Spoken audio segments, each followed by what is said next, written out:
Oh, looky, looky, Mobius is here. That's a VIP, everyone. Someone get the spray bottle.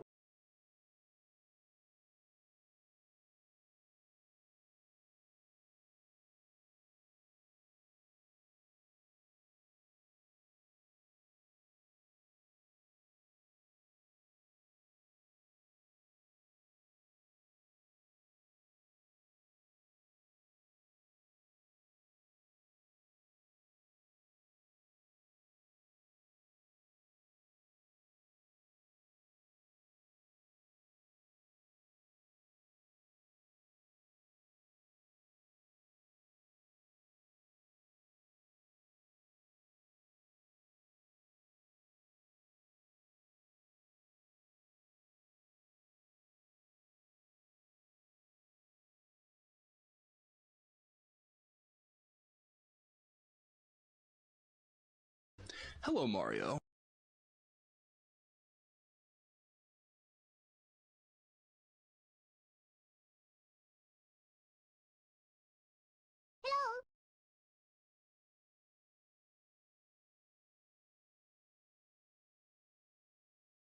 Hello.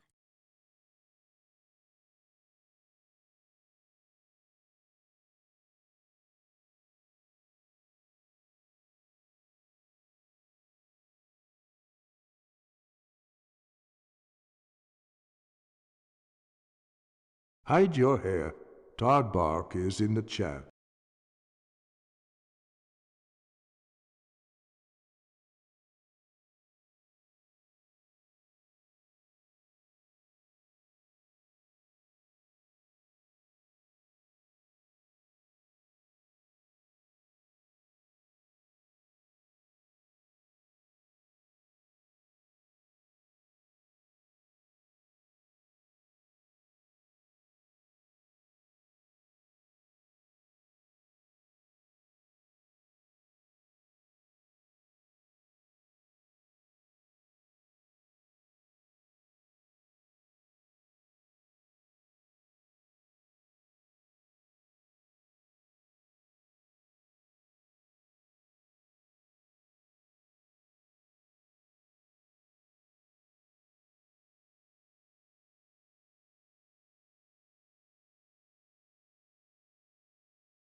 Yeah.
Let's go doggo.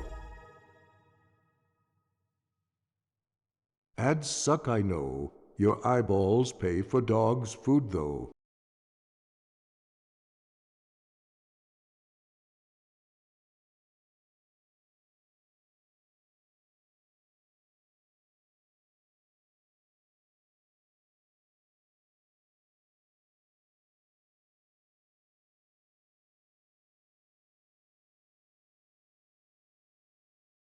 Hello. Hello. Hello. Oh no.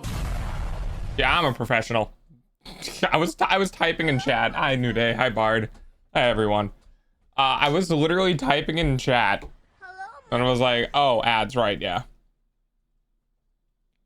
Hello. Yes, I was going to say, you would have the green paw, but yes, you have the first paw.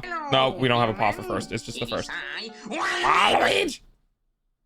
Wow, you finally got your check-in. Hi, Tatsu. How you doing? Every move you make, every breath Every breath you you'll take, take. will be watching you. Well, I feel kind of badge. But why? Haha, get it, badge. Because sub badge. Fuck off.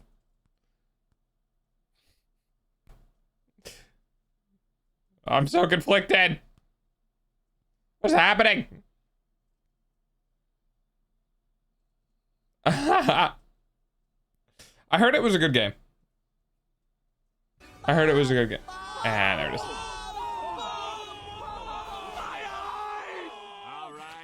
It's going all right. It's going all right. I spent 9 to 4. I'm not doing very good. There you go. 9 to 4. So I spent the last 7 hours thinking about stream shit. And like, but other than that, I'm great. Yes, lurking. I believe so. Yeah, I've been.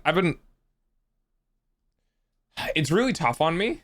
One bun to bun. Hi, bun. It's a little tough on me because I don't want to. I was laying in bed. Granted, I was in bed for 5 hours because I was doing this in bed.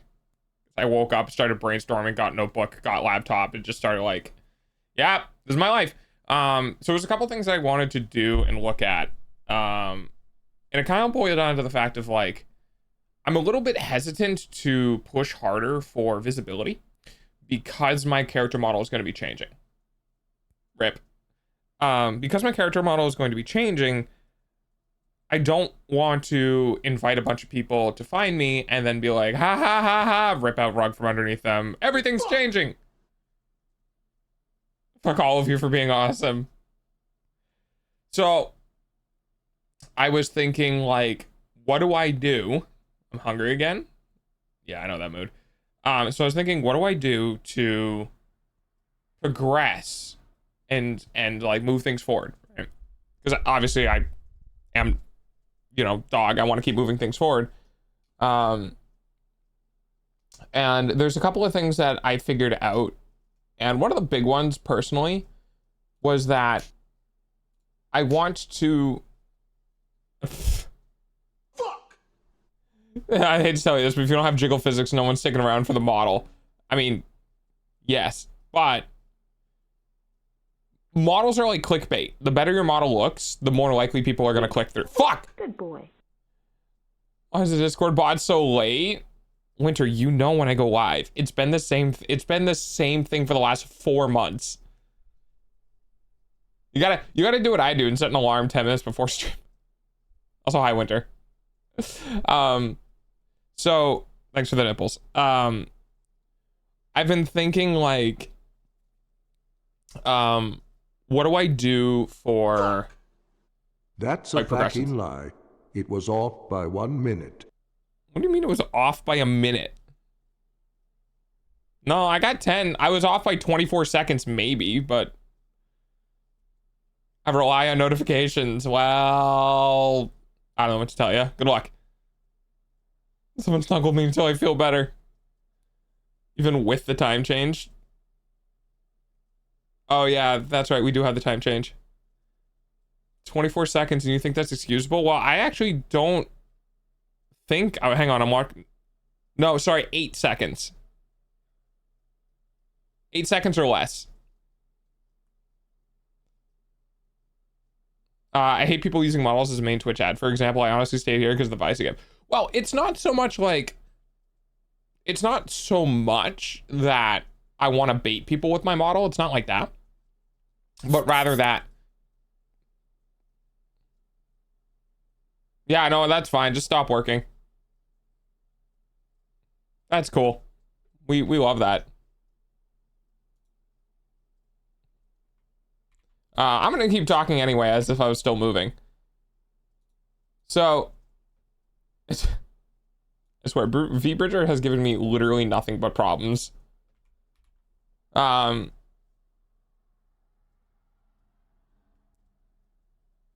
Yeah, the tracking bork. Yeah.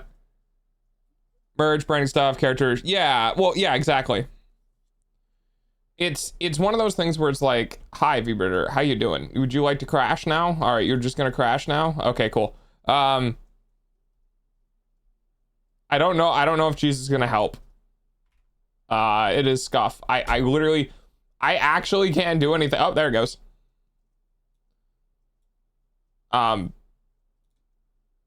Okay. We good? There we go. All right.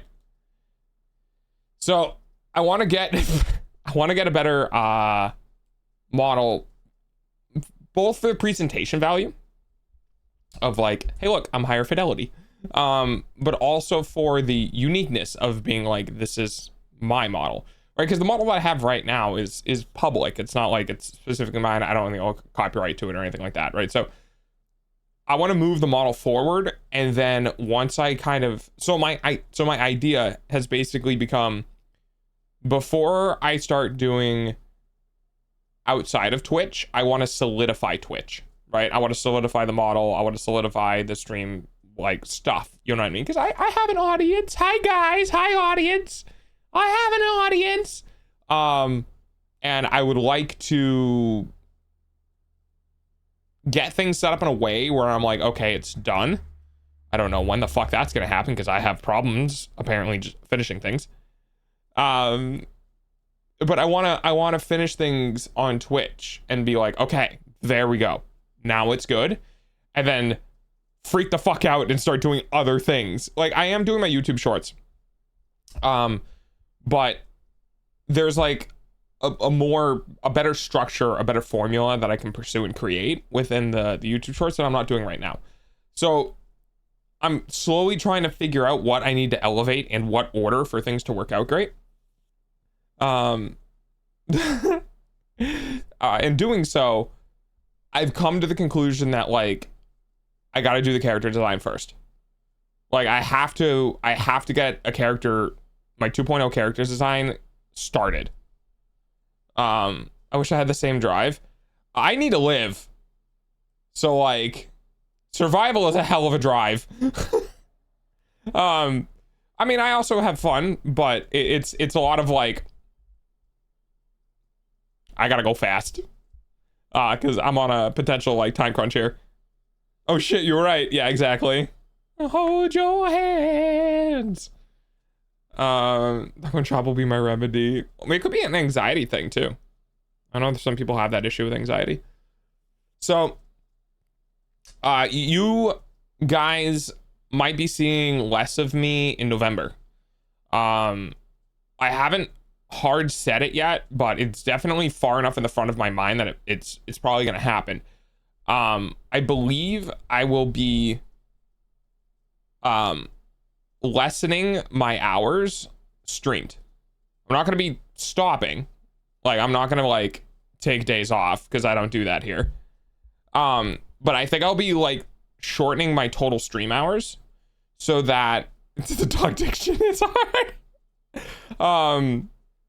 But I'll be shortening my total stream just so that I can focus on creating finite or focused content, or at least like making sure that streams are maybe potentially a little more consistent. My sleep streamer. So my intention is to reduce from 6 to 4.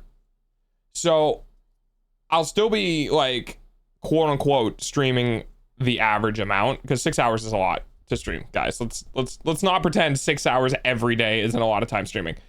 So my intention is I'm going to probably reduce from 6 to 4. Still going to be doing every day. It's just going to be 2 hours less. And the reason for that is A, it will give me more time to work on things post-stream, or pre-stream, right? And B, I need to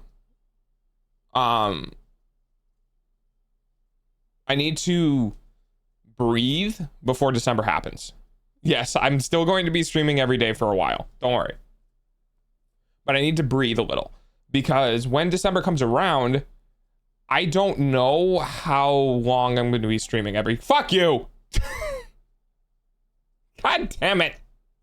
All right, I'm breaking everything. Everything's crashing and dying. I'm killing it all. I'm putting it all in a blender. I'm killing it. It dies. Everything dies now. Everything dies now. I'm killing it all.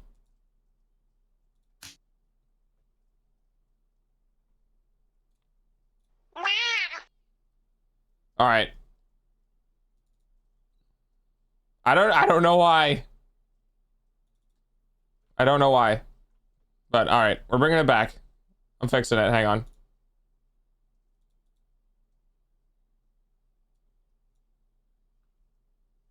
And then I think the other one was that one. That's on a whole jar. Okay, that's fine. That's logging in. I'm gonna close that down. I can't even talk to my goddamn community without things just fucking lighting on fire. All right. Hide your hair. Todd Bark is in the chat. Someone get the spray bottle. There we go. Everyone's getting their firsts, or everyone's getting their intros again, because yes. All right. Oh god, everyone's yelling. It's fine. Give it a second. It'll come back. All right. What else is broken? Do I have tits up? Are my tits up? I don't think my tits are up. Hang on. No, I don't think it is. All right, give me a second. I'm loading my tits.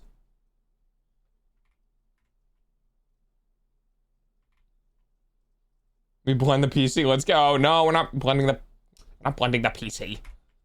Just trying to get shit to work. Okay. So yeah, I'll probably be reducing my stream hours for this month. Next month is going to be all over the goddamn place. You guys will have to stick with me through November to figure out what the hell is happening in December as I continue to like change shit. Because like I said, the subathon/donathon is going to be happening in December. Which means that like I might do more like I might do higher like daily caps. Like double stream time, like up to 8 hours. So I'll do like 4 hours this month and then like up to 8 hours to my next month. I don't know. I haven't gotten that far ahead. But because next month is going to be hectic as fuck, I want to take some time off this month and do a little bit of reduced streaming this month to accommodate for that. On top of allowing myself a couple extra hours every day to be either a vegetable or prime my transition so that I can kind of have things set up a little bit. Merry Christmas. Okay. I got the Blendinator out. Enlightened Pack Leader. Hey, good job, Oculus. All right, did I miss anyone's messages? Just have kisses. It's time to gamble. Just kidding. I'm leaving. I was only here for the model. You'd be surprised. Some people are like that. The master of Pokemon has Merry entered Christmas. the chat. Okay. Not a dude. Okay. Why? Tell me why. Tell me why. Why is everything lighting on fire? Okay, V-Bridger is fine. Dude, are we just gonna have problems today? Is this just... There, if I move it around while it's not working, will that work? If I just do this, if I do this, does it work now? Is it working? Is it, no? All right, well, I blame Battlefield. Clearly this has to be Battlefield's fault, right? Like,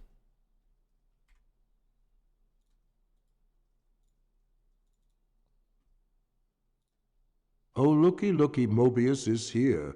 That's a VIP, everyone. why? Oh, okay. Oh, maybe it's this. We'll just start that one too. Everything's on fire. It's fine. I need a fucking. I need like a WebM of a fire. Hang on. Nope. I need a command for when everything's on fire. So fire. Let me just. Wait, can I do? Hang on. Hi, Crazy. How you doing? Fuck off.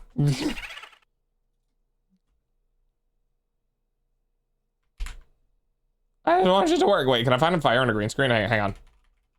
Green screen fire. Will this work? Let me just go. I'm gonna go steal something from. We're gonna go steal something from YouTube. Because we all like to say Christmas already. Happy Easter. All right, hang on. Fire green screen. All right, not that one. No, not that one. I need something I can loop. Sure, that works. Why not? Oh, okay, so my eye toggle still works. That's great. Yeah, that's what I need right now. I said, is it still buffering? Wait, hang on. There we go. All right. I'm still gonna get this fire anyway, just in case. Migraine go burr. Yeah, you might have an anxiety thing. Ah, the stock market. Oh yeah, yeah, we have the stock market. We go kind of nutty. I came into the most dangerous driving error today. Driving. Yeah, I'm just gonna stay here because yeah. This is just my life now. I'm not allowed to go. I'm not allowed to be anywhere. Maybe this, did that just crash? I've never had that crash before. Dude, my system's haunted. What's happening? I have shit breaking and like, I don't like this. All right, hang on. Dude, what the fuck is happening today? Filters. Oh, wait, I have to put it on a loop. Hang on. Let me just, there we go. All right. There. We're gonna add fucking chroma key. There.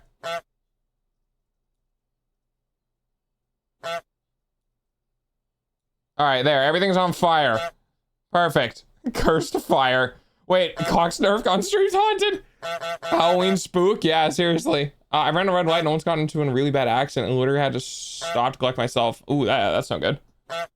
Wait, is it funnier if I make, hang on. Is it funnier if I make like the green screen super obvious? Wait. What if I do like, what if I do something like that? Is that funny? Perfect. Yeah, there we go. I have green fire. Amazing. Yeah. Welcome to my stream. Until like 10 minutes goes by and nothing goes fucking terribly wrong, I'm going to leave this here.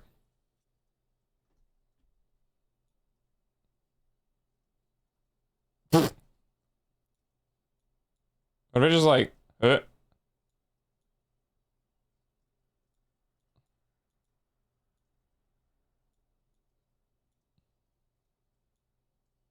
enough. Green. Yes, the green flames. Wait, can I do a hue change? Wait, hang on. I got this. I got this. Hang on. Chroma key, color correction. I think it's in color correction. Where's that? Oh yeah, hue shift. I have blue fire. There we go. Everything's on blue fire now. Now you can't see the green screen anymore because it's just blue. I come back from listening to my song and I see dog on fire. Yeah, my stream's having a day today. Burning copper, I see. Ooh, smart. Was copper blue or green? Oh, hang on.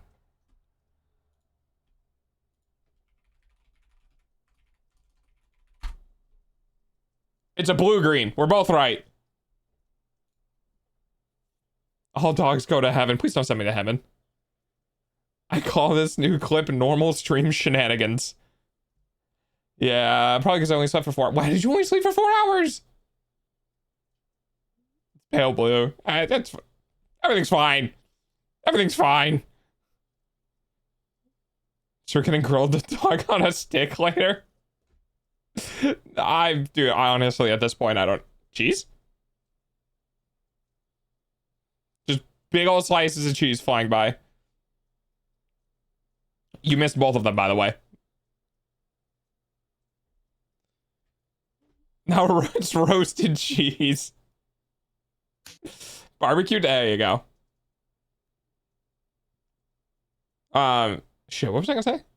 Oh, so I keep running into issues with a color scheme. Wait, no, save the void being.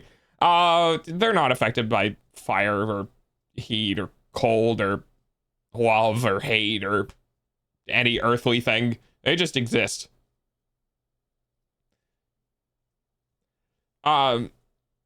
It's a little late. It's a little too late for Dr. Balls. He's already toasty. Dude, Dr. Balls is like, it feels like home. I don't know. He comes out of the void. I don't know what goes on in there. Ugh. So,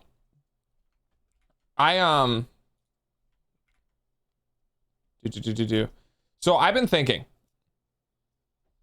Oh, hang on. Maybe I need more computer monitors. That's what I need. Yeah, anyone want to buy me a third computer monitor and a third mounting arm for my desk? I don't have enough room for this.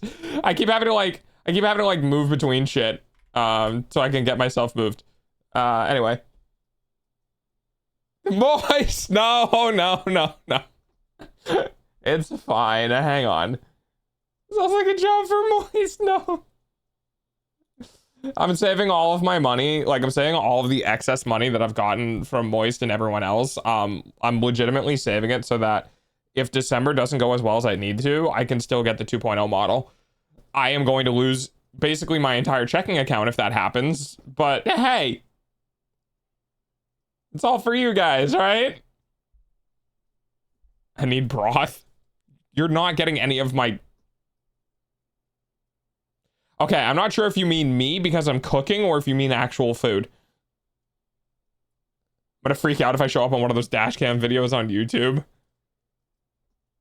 The home more important. One bun, two bun. See, the thing is this is an investment to get me more money for the home. I know what I'm doing. That's a hot dog. I don't have a hot dog outfit. Oh, wait, do I still have the jar? Hang on. Oh, no, I think I got rid of the jar. Wait. Hang on, I'm just gonna keep adding more cursed shit to the stream. Where's my jar? There's my jar. There we go. Perfect.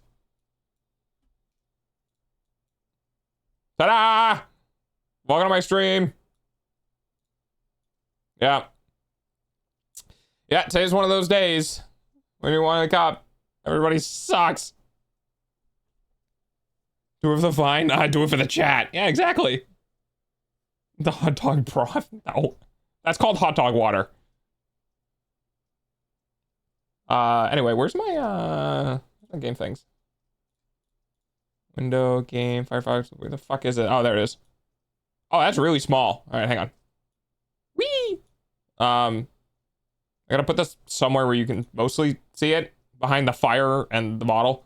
The white cube of death. No. It's oh, what?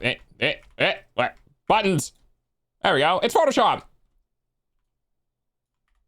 Nope. All right. I think a Vine would have done really well during the lockdown. Yeah, right? Dude, Vine was literally ahead of its time. So, okay. So the reason why I have this up is because I wanted to hot diggity dog. So I wanted to talk about the 2.0 color scheme. Has the dog picked a new hobby? Being on fire? No. I wanted to talk about the color scheme for the 2.0 model. So my general idea is that I wanted one of these colors. I don't know. Again, this is just like, I'll put this. Oh, you can't see this apparently now. Okay, that's fine. So there we go. So I wanted a couple different sets of colors. And then I can't explain why some of these colors are important, but they are. And essentially these are the colors I'm working with. Sky blue, white, orange, and black. What's your favorite color? I mean, at this point, it's green, blue, or literally somewhere in between, because cyan is one of my favorite colors too. Vine was taken from us too soon. Yeah, that's true.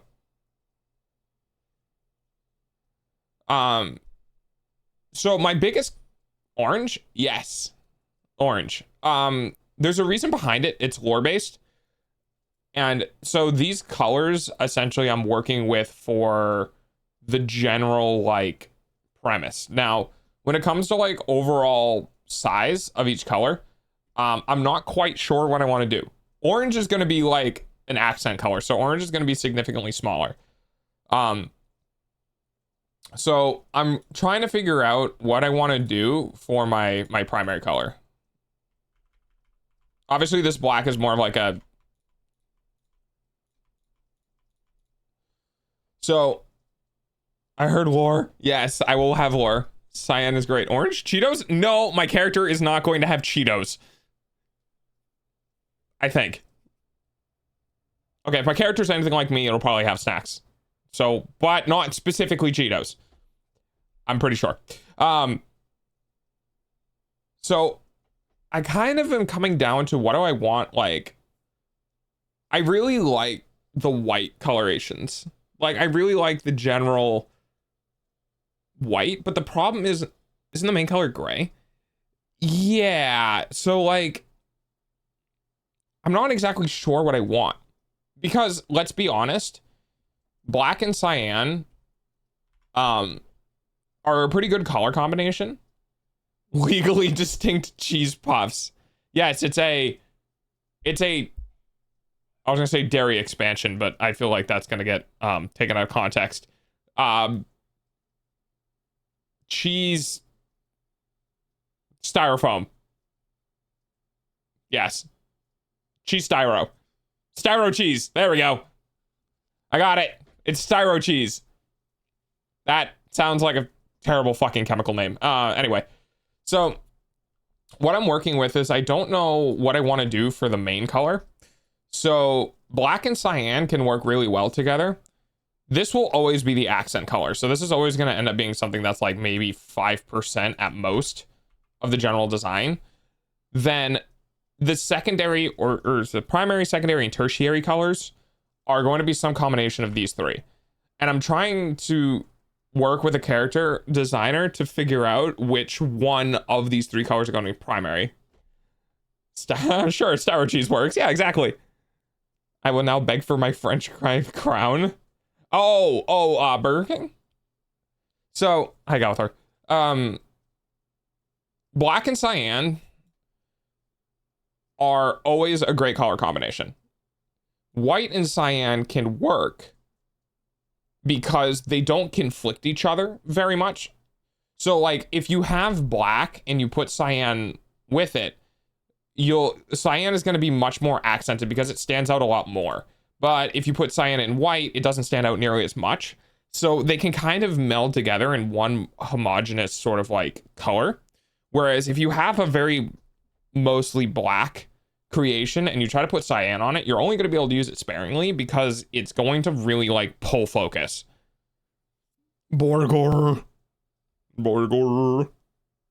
Cheese puffs, chuffs, disregard the actual definition. I don't want to know. Color theory with dog, a new masterclass. No, I am terrible at color theory. I have zero experience in color theory. Do not take anything I say seriously. This is just like a concept. This is just like I'm coming up with a character concept.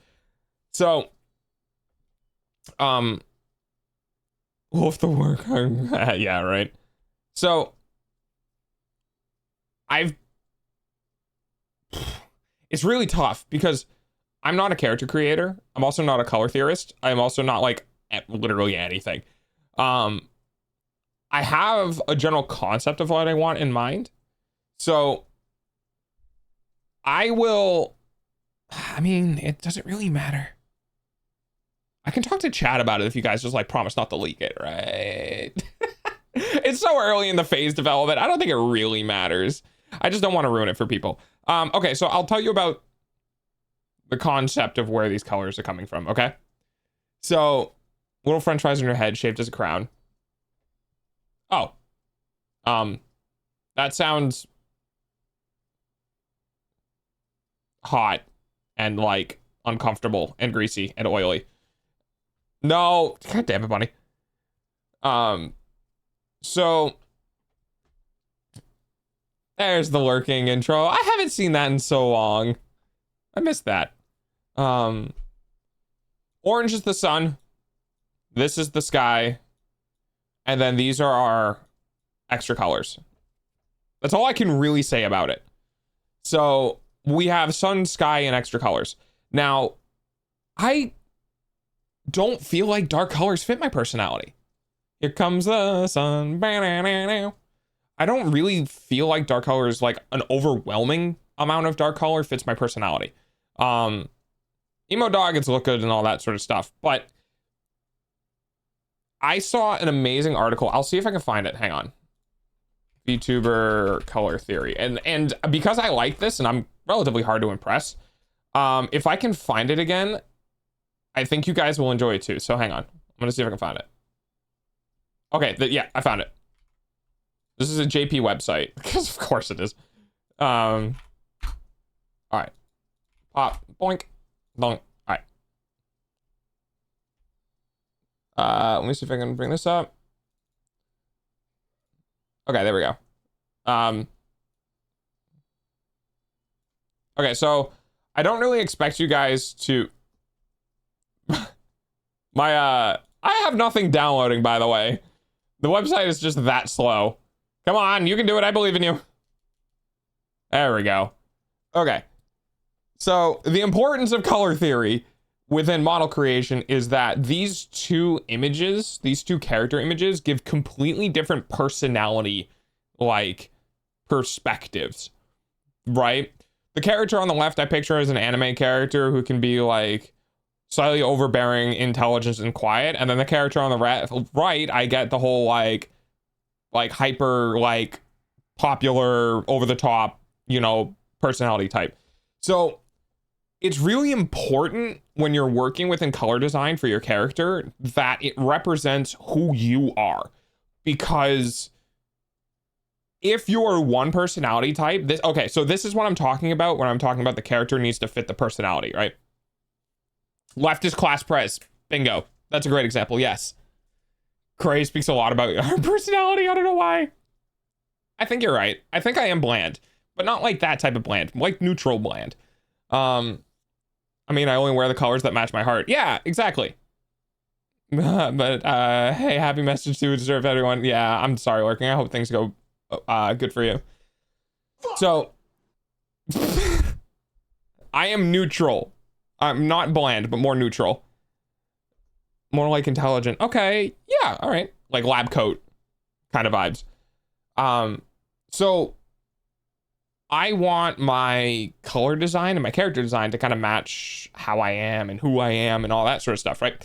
So when you look at these models, right, if you picture some stoic, doesn't talk a lot, the right model, and you picture a big bubbly person in the left model, the personalities don't match with what we are stereotypically believe in, and at least in anime. Like Peter Parker. Wow, that actually, I actually kind of understand that. That's funny. But the reason why this is really interesting is because this entire page has a lot of, okay, you guys can't see that. This whole page has a lot of very interesting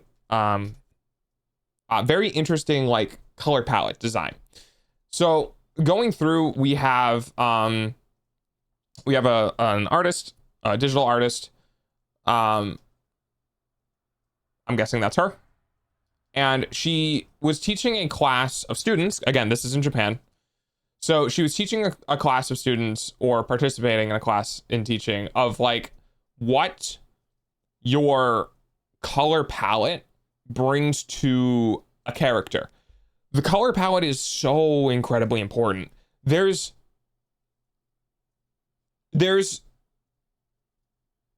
how do I explain this?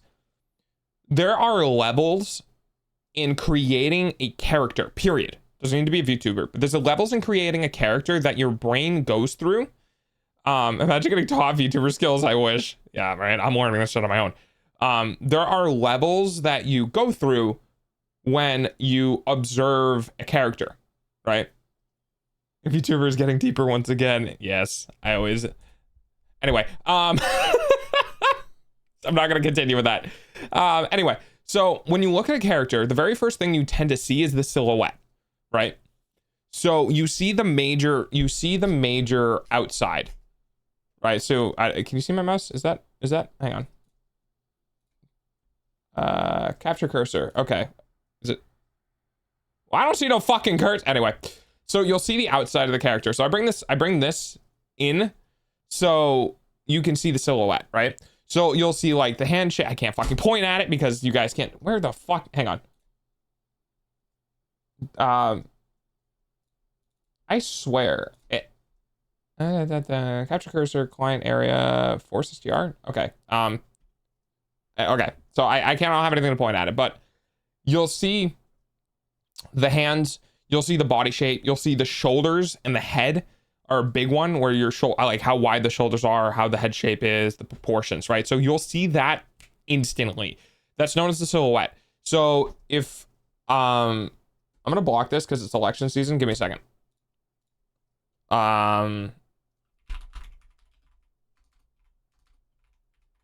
Let's do Cartoon Network. So go to images. Okay. So I'm gonna bring this back now. So here's a great example of silhouettes, right? So you don't need, what's election season is, it's election season in the US. You don't need to see any colors or anything else other than just the outline. You don't even need to see the interior outlines, just the outside of the character. So this is what I mean by silhouettes are extremely strong. And when you are doing cartoons, it's even more important because cartoons need to be very recognizable, very standout-ish, very like visible, right? From any distance, right? So that's what good character design looks like. It partially is the outside of the character, right? So so silhouettes are one of the first things that people see when you look at a character. Now, we have Small Lola versus I think Shy Lily. Are these the two names? Okay. So right off the bat, you can tell these design silhouettes are extremely, extremely similar. I'm not gonna get too involved. Open image and new tab. I'm not gonna get too involved in the actual like science behind it.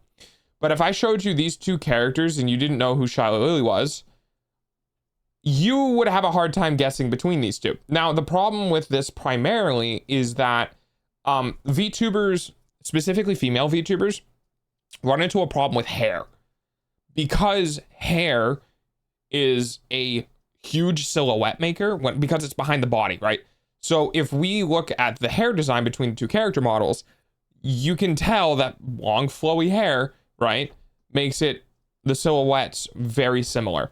The tail shape silhouette also very similar. The knees very similar. The legs similar-ish. So there's a really like hard to tell between the two character designs. And then you have two other shark-like characters who have different outlines and different silhouettes. So when we're looking at characters, the very first thing you notice is silhouettes. The second thing you notice is internal design and colors. So internal design is a self-made term. Internal design is face shape, eye shape, details in clothing, those sort of things, right? So that higher level outlines, at least within the drawn art sphere. And then you see color. And those three things really distinguish your character. And that's what people see immediately. No, Shy Lily didn't go after, and this is probably the model you're thinking of. Shy Lily didn't go after anyone. Shy Lily just said, I can't make any opinion on this subject because any opinion I make on this subject is going to get turned against me or the other person.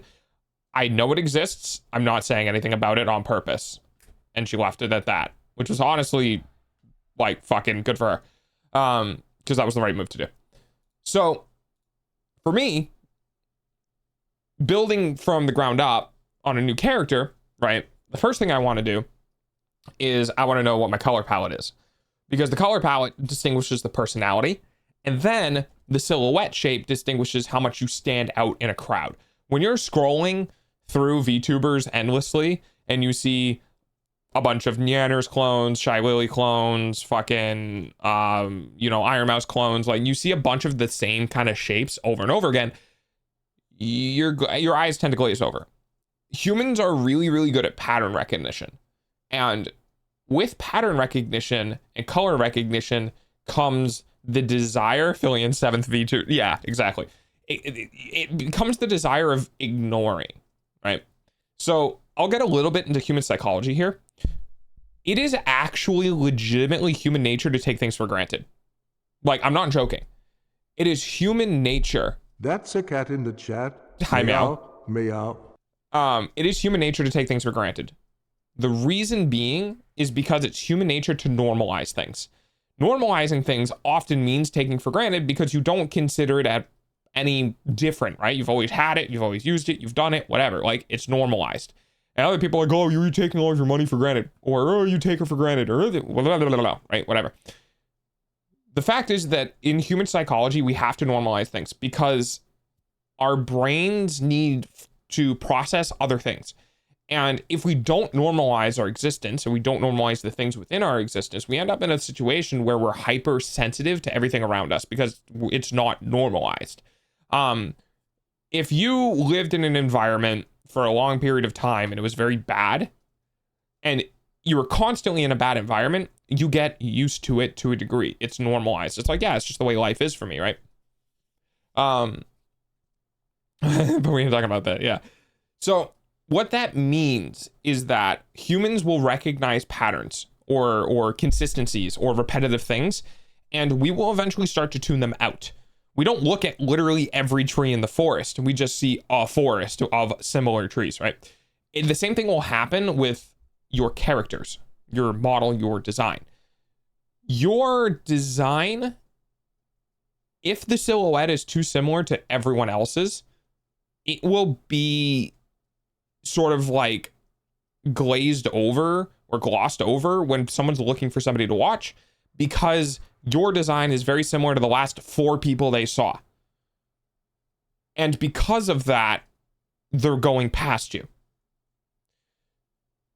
So this is what I'm talking about when I talk about you need to be aware of how your model is perceived both by the public and how you perceive your own model, right? Because you need to make it stand out. You have to make it stand out in some way. You have to.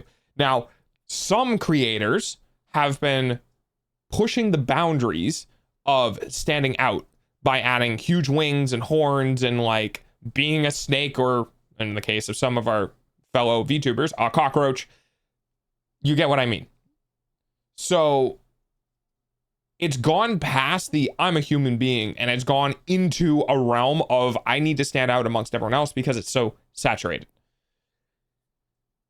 And with that, coming back, silhouettes and color palettes are ways to stand out, but it needs to be created in a way that matches the personality behind it. So getting back to the personality and why we're on this page in the first place, here are some color theory wheels and some designs that showcase different like styles. So we have a dynamic, and then we have our wheel here. So the reason this is called like degrees, and what that basically means is that within this color wheel, you have certain separation of degrees between colors. And once you have that, you can spin this internally, and it will just select a bunch of new colors that will match like that style. Hi, Shake the Baby. And as an example, here's some down here, right? So you rotate and you see these. And here's another one. So this one in particular is Chic. So this is a very neutral creation, a very neutral color tone. And then you have some palettes down here in the bottom right. And you have the sort of like design for how the colors are selected here. And then for the last one, we have Romantic, which is the, you know, the pink and the fluffy and like all that sort of stuff, right? And then we have that couple of color palettes in the bottom right hand corner, right? So where this gets very interesting is once we start getting into, oh, welcome back, one. Once we start getting into transferring these color palettes, designs, and temperatures into an actual model. You go, what are you talking about? Oh, we're discussing model stuff because I'm working on creating a new model. And I'm putting in a lot of work of just general design stuff. So we're kind of working with that now. And then we're talking about colors. So when we look at the instructor's color, when asked why she decided to use the color scheme, she said because none of the big four VTubers are using it, which is a perfect example of needing to stand out, needing to be the thing in the list of people who isn't doing the same as everyone else, right? And then so her design is green, orange, beige, black, and white. So you have the base colors. So here's where it talks about what the colors foundation. So we have base colors, 70% of the illustration, the subordinate color is 25, and the accent is 5, right? So that's kind of what I'm trying to figure out. Can you run away? Oh no! Are you still gonna be doggo? Yes, I'm still gonna be a doggo. I'm just gonna be more a high fidelity dog. Still have big ears too. I do plan on having big ears. I also plan on having a toggle for ears. So like I'll have my big ears on my head, and then I can turn them off and then like have just normal ears, or both. I don't know. But for the most part, I'll probably be like this. But yeah, I'll be dog. So here's an example of a student's design who was working within the dynamic color space. Damn ears. Yeah, exactly. This screams like cotton candy, fuchsia, weirdly cyberpunky vibes for me, right? So we'll go ahead and go through here. And then here is the design where the instructor kind of like pushed it a little bit farther, right? So the instructor decided that was like we needed more color within the center, we needed more color in the bottom or like on the shoes because it was dynamic but wasn't loud or didn't take up enough space, right? So on the left hand side we have a pretty flat black all the way through, all the way down to the bottom, right? So the instructor decided to break that up. As you look down with your eyes, you'll see more colors. Normal ear is impossible. I mean, yeah, baby, that'll be like on a Stream Deck sort of thing. There's a lot of technicalities of stuff that have to go on after the model gets created within the 3D space and stuff like that. So chic. So we have the chic. So this one is really interesting. So here's our chic color design. And then we'll go down and then the teacher changed it. So here's where it's very interesting. So all of the colors just got basically desaturated. As the hair, the vest, the shorts, everything was desaturated. And then our last one is our romantic one, where it was pushed more into the pink boundaries. And the green, like the weird kind of green color on the top was pushed more towards yellow. So and here's a great example. This was the point that I got to where I was like, holy shit. Look at the difference between these two. This is kind of incredible in showcasing like why color theory is so important. I would be so much more likely to watch the person on the right than the person on the left, because I don't know. I literally don't know. Now we need to work on like the weird green lighting on the white in the back, because I think that's something to do within the software itself. But the importance of having consistent color theory and consistent hues and consistent contrasts and all that sort of stuff is very important. And this is a great example of why having somebody who's educated in color theory is so important when designing your character. Because you can have any person make something on the left. Even somebody who's relatively educated can make something on the left. But a professional will give you something on the right. What is this one? Yeah, I have no idea. So, and then we have sort of, yeah, I'm not sure how I like the blue on the skirt. I definitely agree there needs to be more color because everything is orange on the top, but I don't know if I like the blue on the skirt. I feel like that I would probably maybe have done the vest to change the gold is good. I maybe even left that orange and then did gold trimming down here, or made that black and did gold trimming down here. So it's like a white undershort. But yeah, so it's really, color theory is extremely important.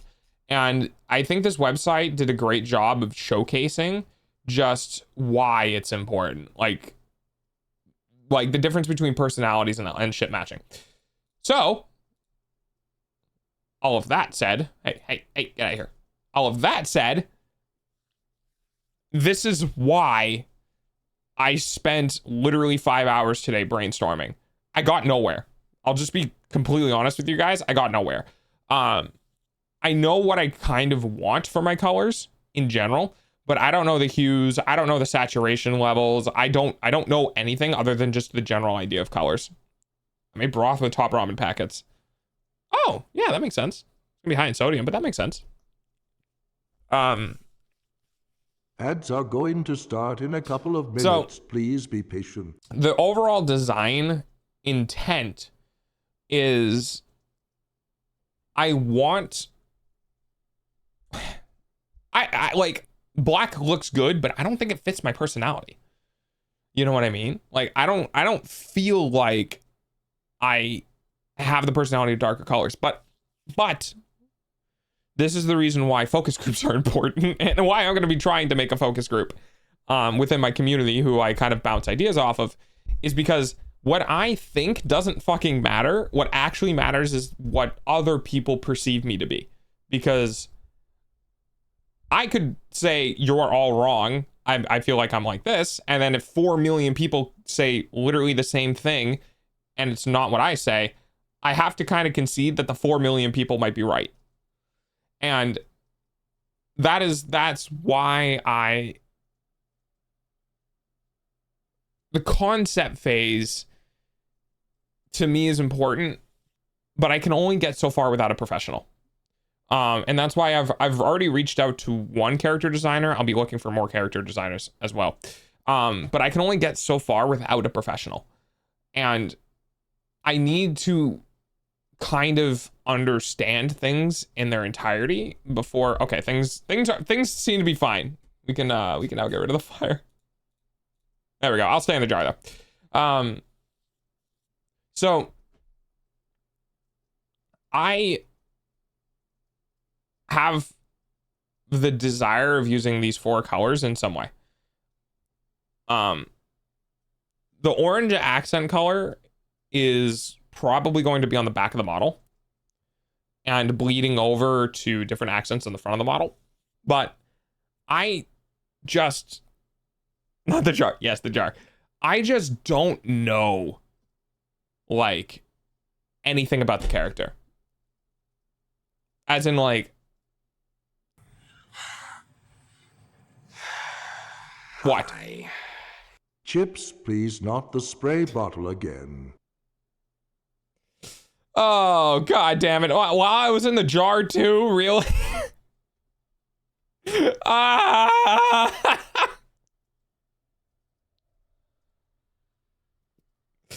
Oh, okay. But yeah. So that's what I want to do. Hello, imbecile. I think I might do a god. It's really tough because like gray doesn't stand out.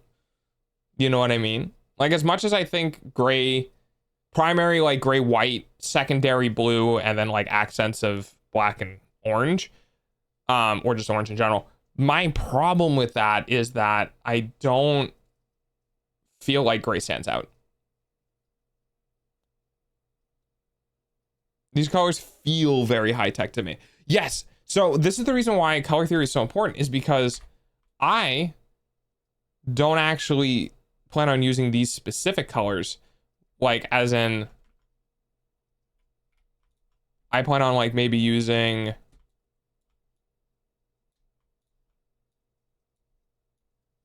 so you can't see that white though very well.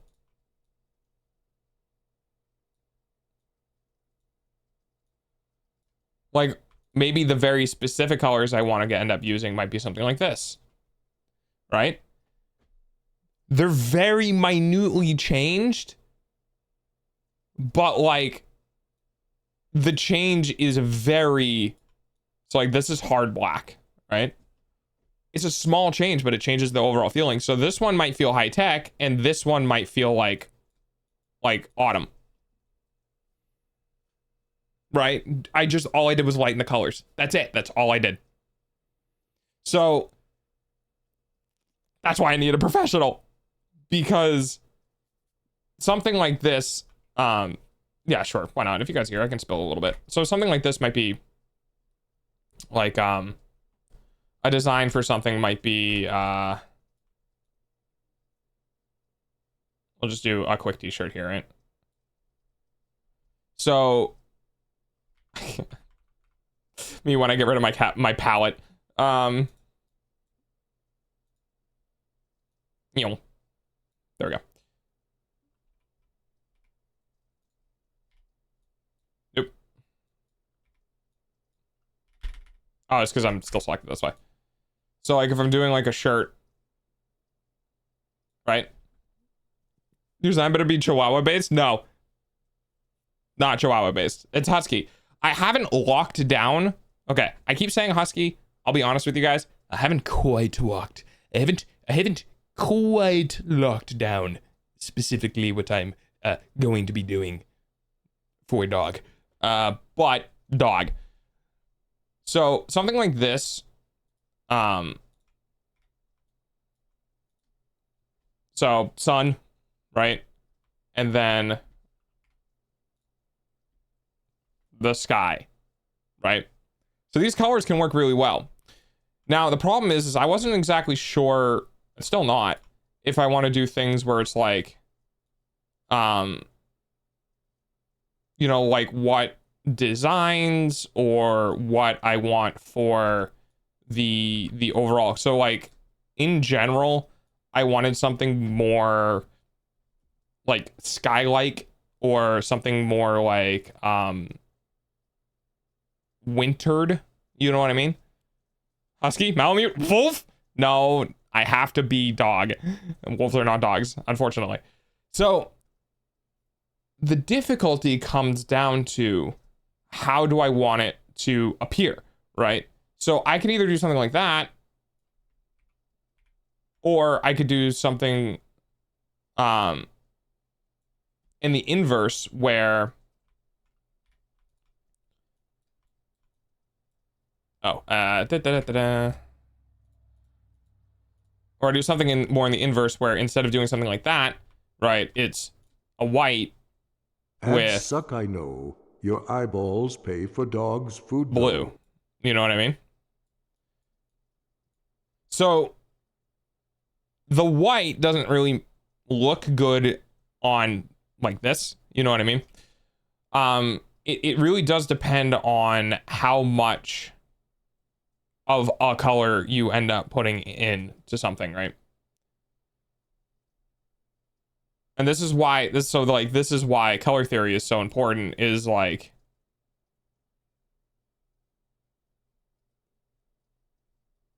will white clothing stand out or will blue clothing stand out? Oh, gotta go. Oh, thanks, thanks, cat. Border collie? What you talking about? Wolf and dogs are both canines, yes, but I need to be a dog, which is normally like a form of domesticated canine. Bonk. So, it's really tough because in this example, if I had to pick one, I would probably pick the top one, right? But that doesn't necessarily mean the colors will translate to shape well. As in, like,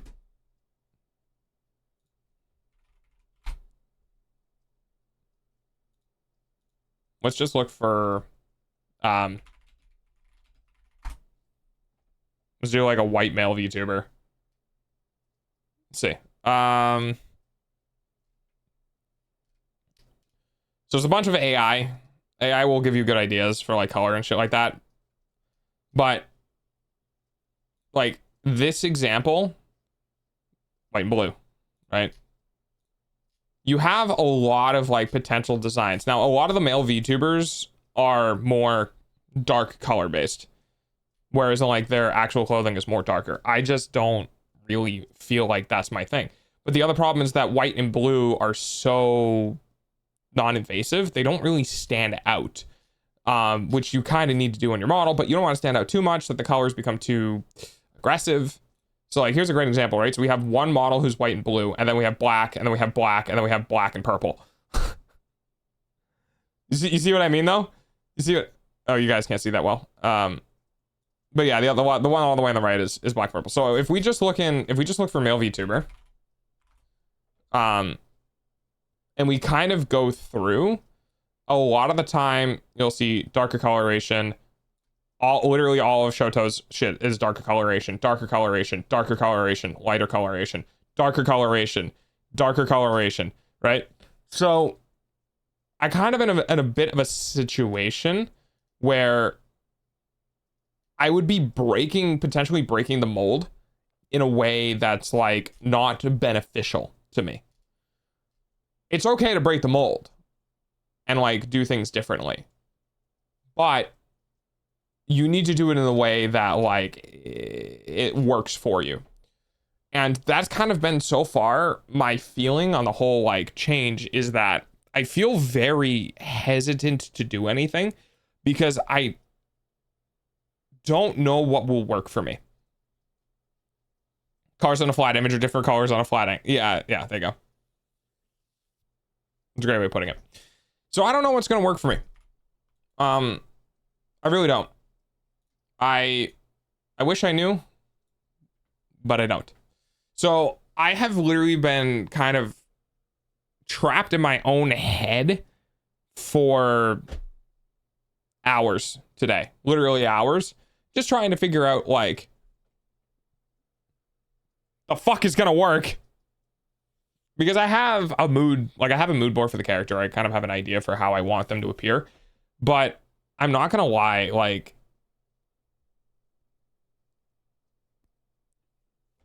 I kind of want to follow in line with a lot of the other male VTubers and go out of line slightly.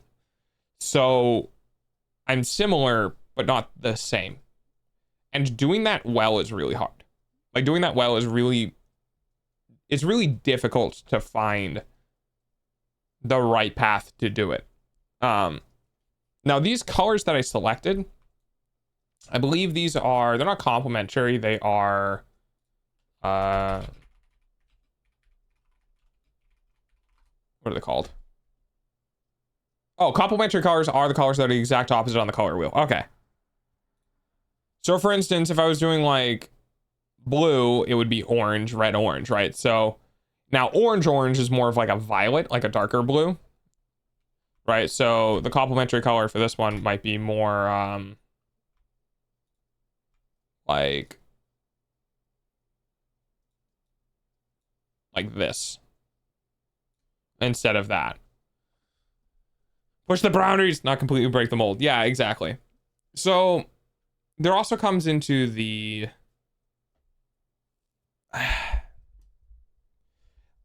this is the phase, right? This is the phase of my story where what in the character creation process is where I get to choose everything, and it's very overwhelming. There's a couple of like restrictions that I'm thinking of. For example, like number one, it's gonna end up being a 3D model. And the reason why that's a restriction is because 3D models don't really work very well with larger like things, right? So we got a little hand here, you got a little hand here, and we got the little leggies and like whatever, right? Oh, I'm behind something. There we go. Okay, no, I'm on the background. It's fine. I got the little leggies, like whatever, right? So these large like cuff things, just as an example, these large cuff things, right? If you physically, like IRL, stand like this, right? Right? So if you're standing with your arms down, these will clip. So what will end up happening is that the outside of this will go up like into the body like this. Right? And that is one of those things that I need to be conscious of in designing the actual character. Because if it can't translate to 3D in a manner that looks good, then it's going to be unsettling. People are only going to see the clipping issues. So what that means is the best thing you can do is design something that follows the frame of like the human well, so that, you know, you don't run into those clipping issues, right? So that's like kind of the biggest limitation. And because of that, because it's 3D, right? That also means that that leads to the design being limited. Because the design is limited because it's 3D, that means lore becomes limited. Unless you code in collision and squish. Yeah, exactly. Now, I'm not saying that's not possible, but I would need to find somebody who's doing that, willing to do that, and within a budget that I can afford. I just kind of know things have clipping issues in 3D. And for me personally, I want to try to avoid the clipping issues as much as I can. Am I going to avoid all of them? Fuck no. And is my artist going to try to prevent them? Yeah, obviously. But at some point, it becomes unrealistic to expect things, right? And because of all of these sort of like things, I end up in a situation trying to figure out of like, clipping is just a part of 3D. Yeah, exactly. It's just the nature of being 3D. You're going to have that, right? There's also a couple of other things of like, here's another interesting thing people don't really think about in 3D. Proportions. So because you're tying movement, right? Well, those are big ass shoulders. Because you're tying movement of a human body into another body, things don't always work out that great, because you end up having issues with the proportions of the trackers. So if you have a tracker here and a tracker here and you have a tracker here and you have a tracker here, the angle of movement in this direction, right, versus a tracker on a larger model or what smaller model, whatever, in that same direction, is not going to match.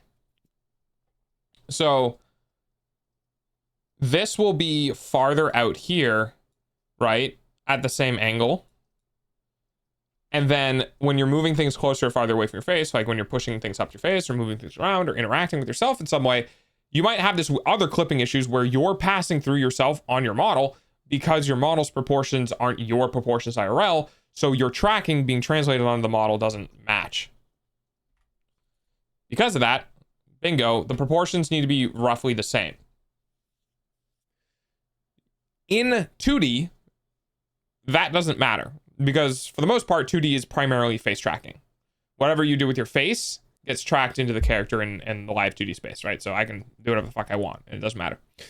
But all of that kind of accumulates into something that is like really technically difficult to build around. Anything that could work in 3D will work in 2D.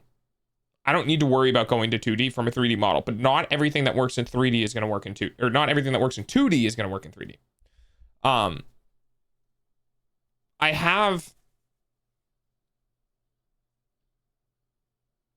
not sure when it comes to my personality, right? Because that's really what this comes down to is like, who am I? I don't know, man. I'm just a dog on the internet.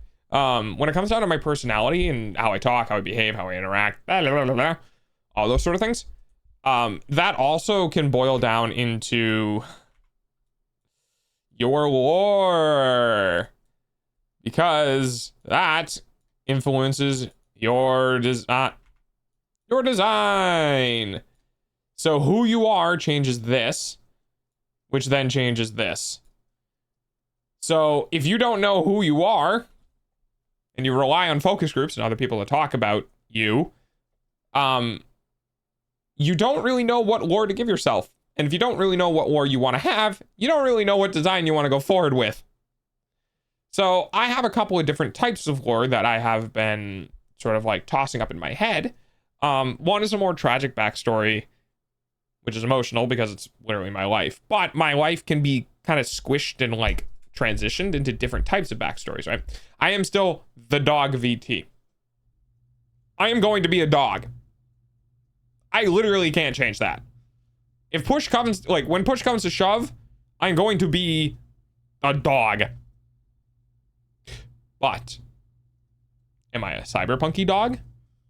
Am I a hillbilly dog? Am I a 1970 dog? Am I an Antarctic dog? Like what the fuck am I?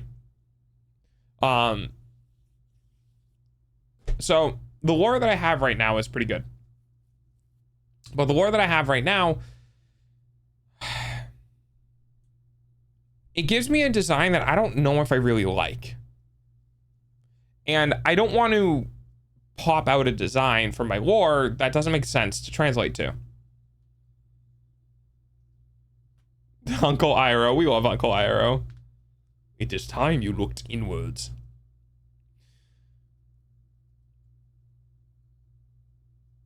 And this is the reason why like 2.0 is going to take so long. And this is the reason why I'm kind of allotting a month to figuring shit out before I do the donathon in December.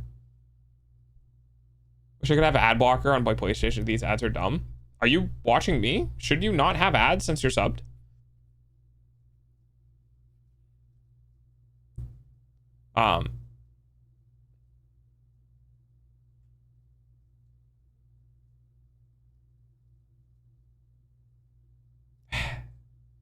I'm not specialized in anything.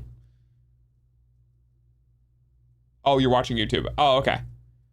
I'm not specialized in anything that I can do anything unique. Like, I can't... Oh, I'm gonna make a VTuber, a science VTuber, because I have a PhD IRL. I can't do that. Because I don't have one of those. The best thing I have is, like, the homesteading thing. And that's not even done yet. You know what I mean? Like, I can be a homesteading dog. But that's not fun lore.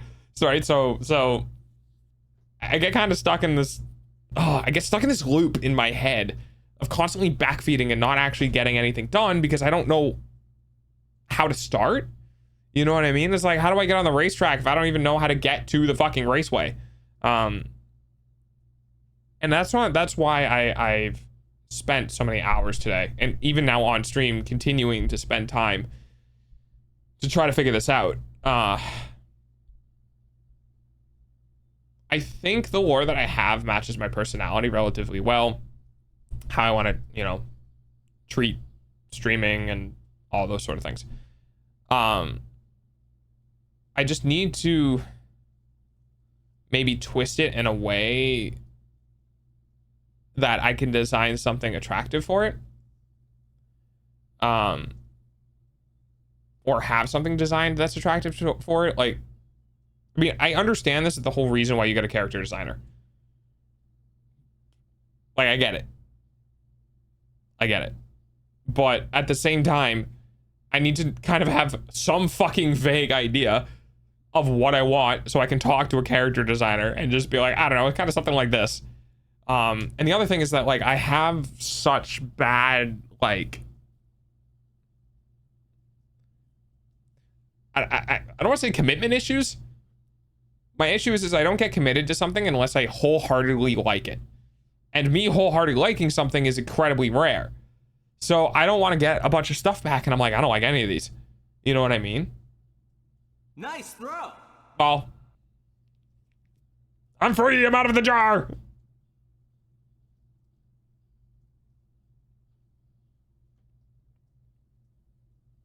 I'm back.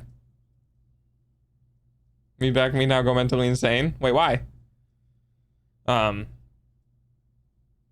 Escape. Freedom.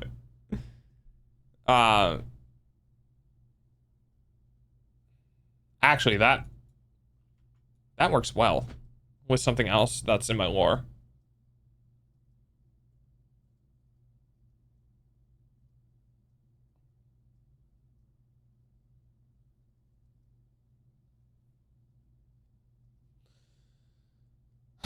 Yeah.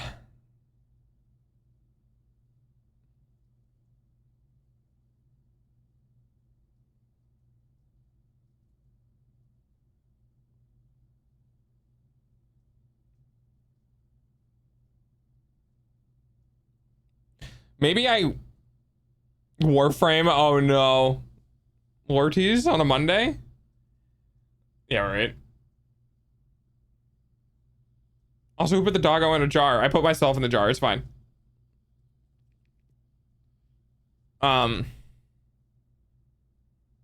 Orange, blue, white, black, and purple.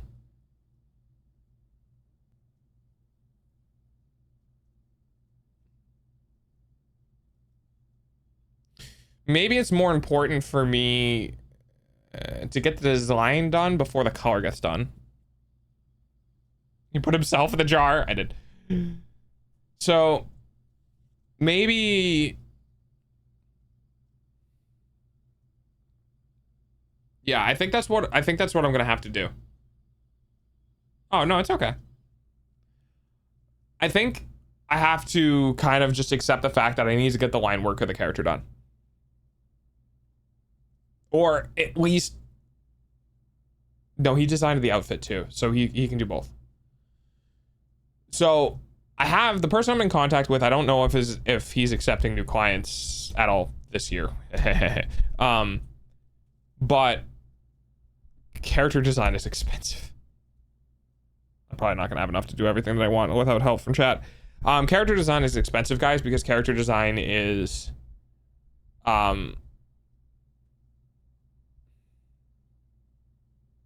it's, how do I put this? It literally is you. You know what I mean? Like, it literally is you. You can have somebody make outfits, you can have somebody do this, do that, do the other thing, right? But when it comes to character design is literally, hey, make me a thing that I can use to make millions of dollars. You know what I mean? Like, it is actually you. So I'm expecting quite a number of hundreds of dollars for a character design. At least for like the base. And like, I'm not joking, guys. I'm expecting numbers of hundreds, potentially hitting 4 digits. But if it gets me what I need, then it's just a part of the path. You know what I mean? So I think the big thing is gonna be probably getting the head done first. Right, so I'm actually gonna hold on to that. I kind of like that. I'm gonna screenshot that just in case. Just so I don't forget it. So okay, now I can get rid of it. So basically my thoughts are getting the head done first, because that will be the sort of, that's going to be the overall look, right? So when we're talking about character design in general, there's a bunch of different aspects that come into it: proportions and clothing and colors and silhouette and but one of the hardest things to get down first is your head, because the head has your ears, has your eyes and your eye shape, right? Has your mouth shape, has your jawline. It is the thing that gets focused on first before anything else. Hair. Yeah, exactly. As your hair. That is the thing that gets focused on before anything else first. Once your head gets done, it can kind of trickle down into the design of like the rest of your body. And yeah, the hair is huge. Like hair in general, I don't know what it is, but it can really make or break a model. Because your hair is a personality type. It's kind of weird to say, but your hair and the shape of your hair kind of tells a lot of personality. The reason why I think this model fits me so well is, I mean, come on. Am I not as insane as my hair looks? Like, I'm fluffy, I'm weird, I'm big, I'm all over the place. Like, I like this model because I actually kind of do feel like this model fits me. It's a little pointy, kind of androgynous, like whatever, but the way that the hair is presented and like the way it sits on my head and like, right? I think it fits my personality pretty well. I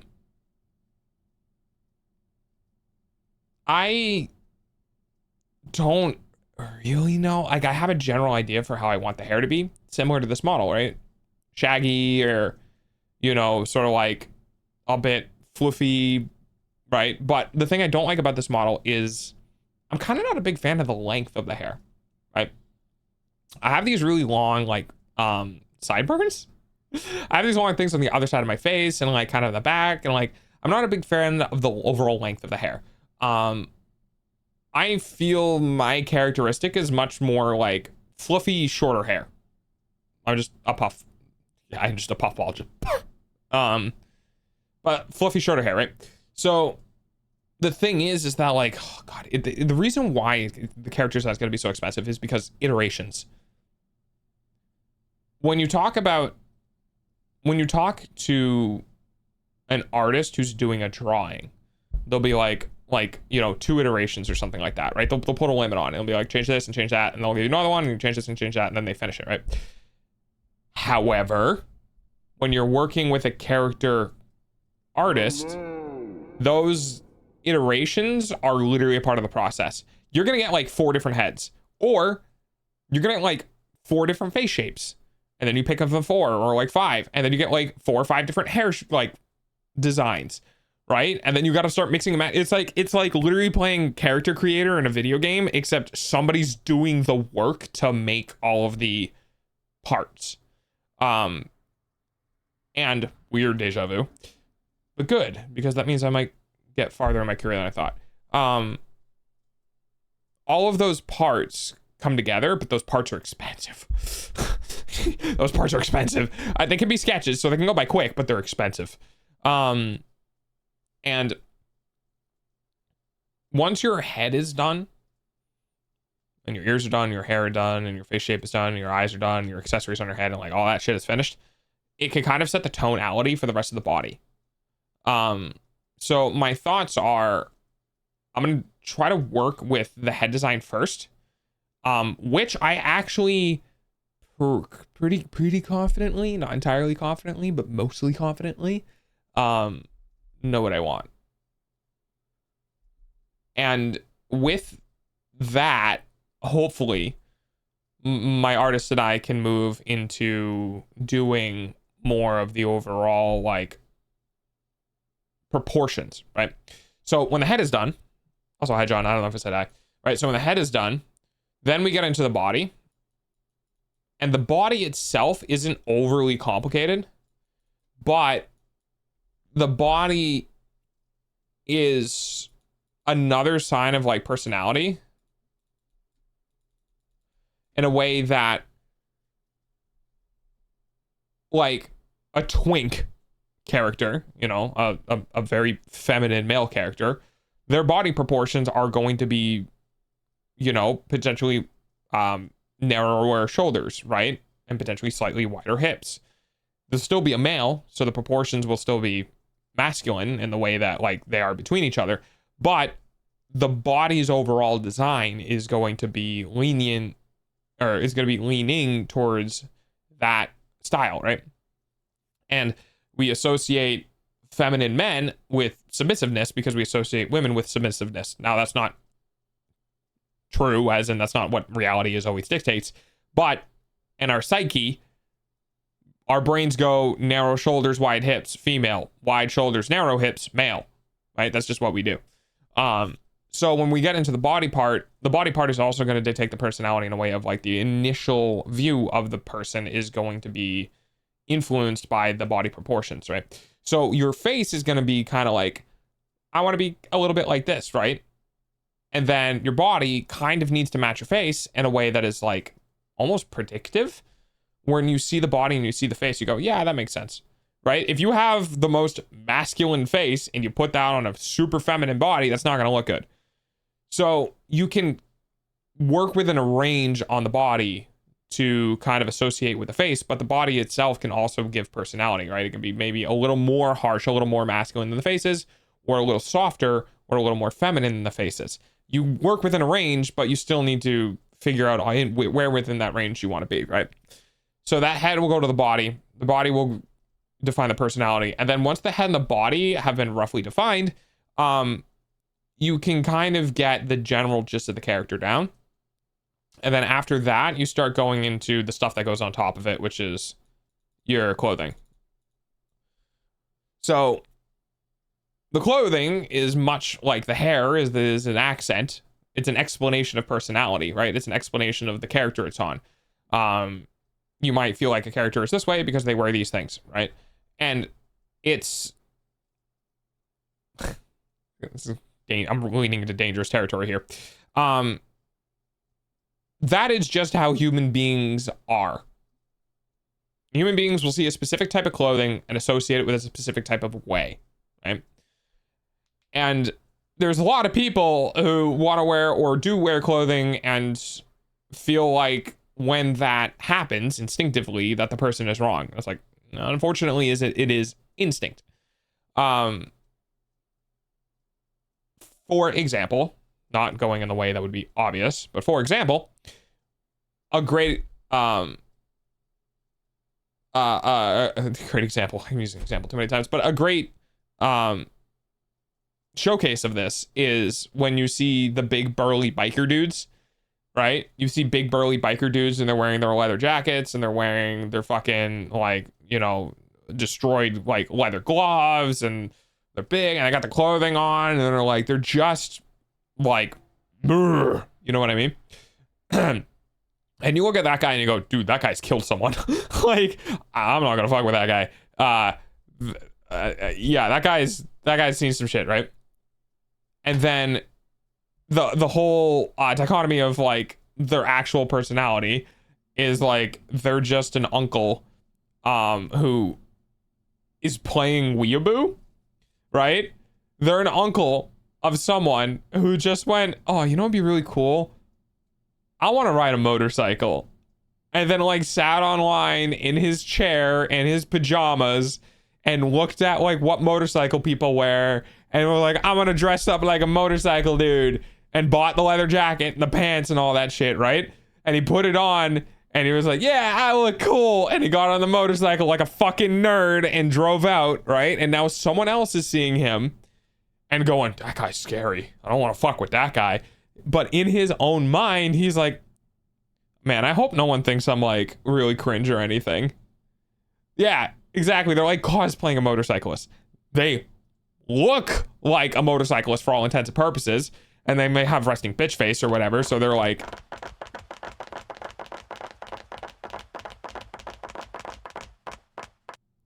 okay. Anyway, so they might look like a motorcyclist on the outside, but on the inside, they're like, I'm a huge fucking nerd. I can't believe I'm doing that. Like, you know what I mean? So we perceive things and associate them with the person wearing it. And clothing is probably the biggest indication of personality. People wear what matches their personality, right? So the clothing part is going to be really, really tough on me because I want it to match my personality, but I also need it to be restrictive in size and shape enough that it works well within 3D. And then like once all of that gets figured out and created, dude, I'm going to be a vegetable because all of this has taken so much brain power to get through. And realistically, I might start working with the artist and it's just be like, oh yeah, I got you, bro. And come back with like 3 different rough sketches. And I'm going to be like, I love all of them. I have to pick one? If clothing matches hoodie, I wonder what blue jeans and a hoodie means. Clothing matches personality, I wonder what blue jeans and a hoodie means. Commonplace. Blue jeans and a hoodie, well, at least in the United States, it's just common wear, right? So just like ice cream has different flavors and soda has different flavors, clothing has different flavors. And blue jeans and a t-shirt or blue jeans and a hoodie or like whatever are often what I would describe as vanilla or khakis or like whatever, right? You're not styling. You're just wearing clothes, right? So, but in the VTuber world, you can't just wear... Dude, you would actually...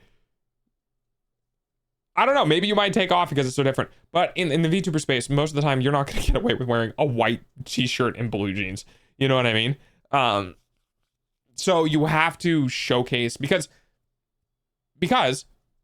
in the VTubing space, your image, right? Your imagery is the first thing people see. And they need to get as much information about you in the first image that they see of you, so they're interested in you based on their perceived personality of you that they create from the image they see. Do you guys follow along with that? Does that make sense? A newer pair of blue jeans with a newer hoodie. That's pretty funny. But yeah, so when you're working in the character design space, you really do need to, like, you kind of do have to stand out. And in doing so, you need to both stand out, but not be so much so that it's like cringe or weird or like, you know, fucking pick a thing.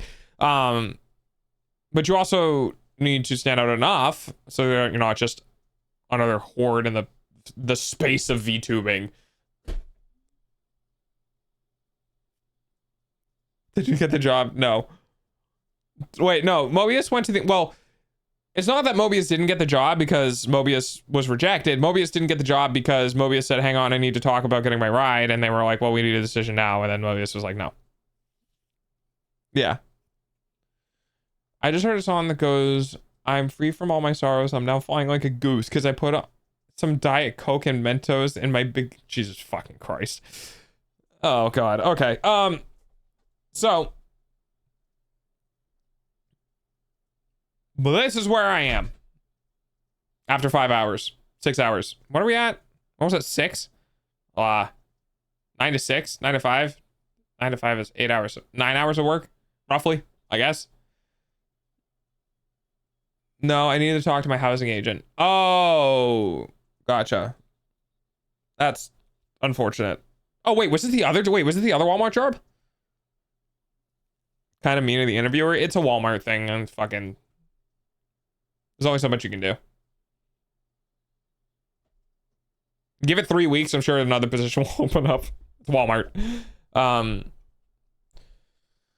So yeah, needless to say, I have been thinking a lot, and I've been thinking it's been really tough because I've been trying to do all of this on top of maintaining streaming, right? Which is the reason why I'm cutting back in this. Yeah, I'm probably gonna do it. I'm cutting back this month to 4-hour streams instead of 6-hour streams because I need to be able to like work on this shit and like focus, you know what I mean? It'll also relieve some stress of like losing probably like almost half of my day streaming, while still feeling like I've streamed enough, right? Because the last thing I want to do is, you know, cut down to 3 hours and be like, I haven't streamed enough, right? I still want to stream enough, and cutting back to like, I'm losing like 14 hours a week, and my brain is just like, it doesn't like it, but it's because I'm locked into growth in the wrong way, and I need to fix that.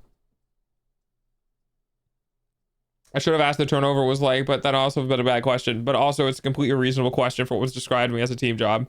Yeah. Yeah, I mean, Mobius's position right now is rough. Mobius has a mental concoction that is similar to mine, but unfortunately, is living in a situation that doesn't help, like, push Mobius forward in a healthy way.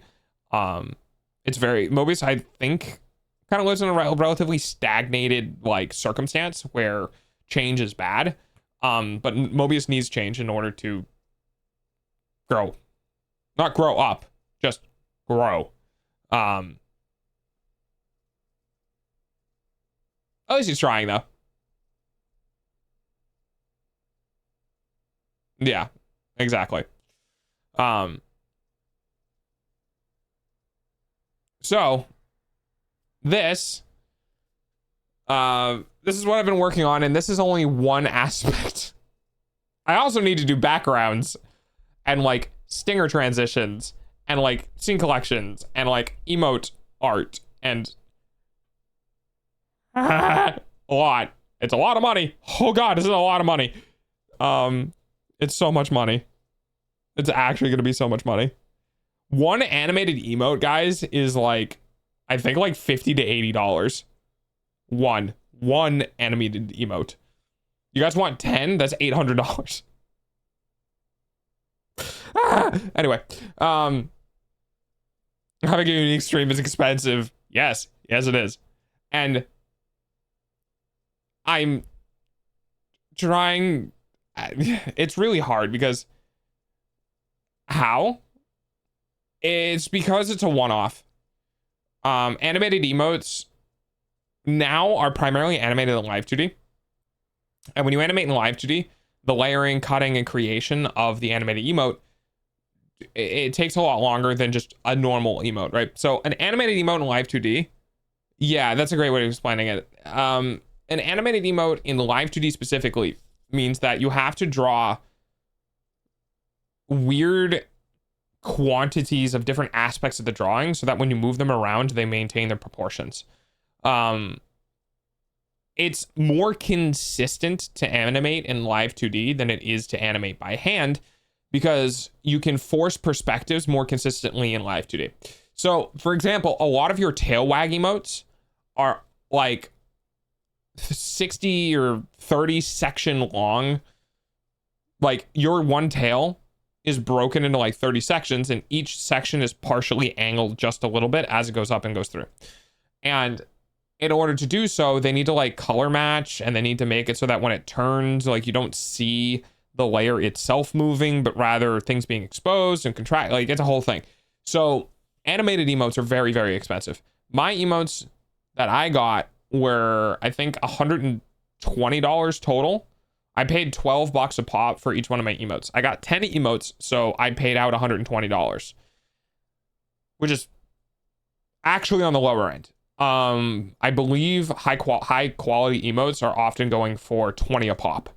So I'd be looking at closer to $200 for 10. And I think I have like 65 emote slots or something like that. So I'll be looking at about $1,300 to fill all of my emote slots. Art is expensive. Art is a luxury.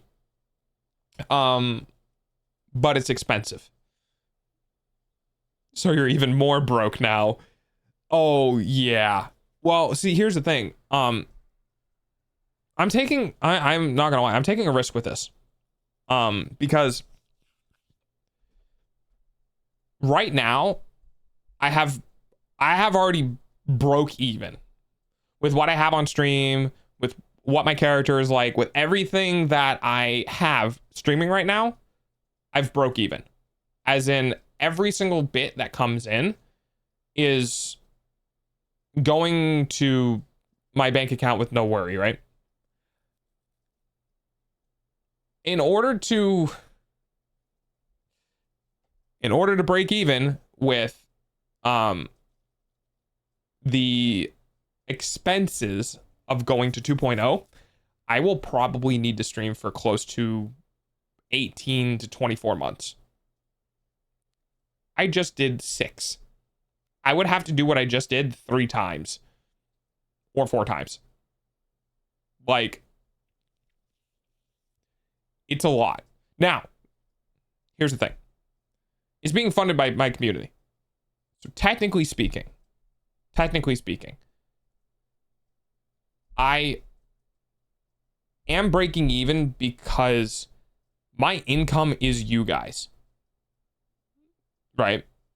Well, you're not entirely wrong, Oculus, but it's not fair to put that weight on someone, like on a specific individual. My growth is important because I want to, and I've talked about this since I had 4 viewers or 3 viewers, right? The way I want to grow is I want to burden a bunch of people a little bit rather than a few people a lot, right? One of my motivations is growth is I want to alleviate what feels like a lot of weight on individuals because I'm small. And I am rushing. I am like really rushing to do that. It's been 6 months. I've, accumulated money because people have been supporting me. I've been trying to buy things that have been meaningful to stream, games or otherwise, and trying not to buy things that aren't useful for me. Like here, I buy basically everything through Amazon. I'll go ahead and jump on my Amazon and we'll see how many things I've purchased that aren't consumable items, because everyone has consumable items, right? Your makeups and like stuff like that, right? So we all have consumable items that we just use as a part of our day-to-day life. So I got the nerds and the candy. So I got the candy myself. That was for stream. I got underwear because we all need to buy underwear. Shaving cream and razors because taking care of yourself is important. Chainsaw, but that was for the tiny house, which I might be able to turn into a chainsaw blade, sorry, which I might be able to turn into a potential source of income as if I use it as a, hey, look, I'm a VTuber and also I do homesteading, right? So one consumable item that was like $5 that I didn't need to buy. Final Fantasy, but I've kind of been using that on stream, so that's a little bit of a stream purchase. And then I have some creation stuff for my bubbly drinks. That's a me thing. So that's 3 items. Then I have the monitor arms, which is a stream purchase. I have the notebook, which is a stream purchase. I have the pen, which is a stream purchase. I have everything for mailing out letters, which by the way, I will eventually be doing the letters. I have the envelopes. I have the paper. I have the like wax and all that sort of stuff. I have everything now. I just haven't been able to do it because everything has been really, really difficult and like doing shit, right? Nice. I got a toothbrush because dental care is, oh, okay, Alicia. I got a toothbrush because dental care is way more expensive than streaming, if you fuck it up. And then I got soap. So 3 things, since the beginning of August. 3 things that have been consumable items with a total cost of like $40. So let's do 2024. Let's see. That has been for streaming. That was for streaming. That was for streaming. That was for streaming. That was for streaming. That was for streaming. That was personal. That was personal. That was personal. That was a necessity. It was an AC unit. And then okay, so 1, 2, 3,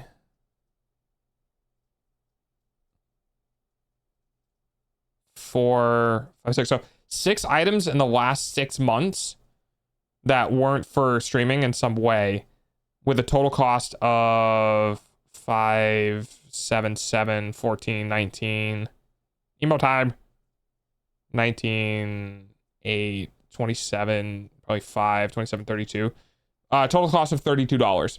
So, roughly speaking, I have spent $32 on myself in products in the last 6 to 7 months. Yep. Everything goes towards streaming. Or sits in the checking account until it inevitably goes towards streaming. I'm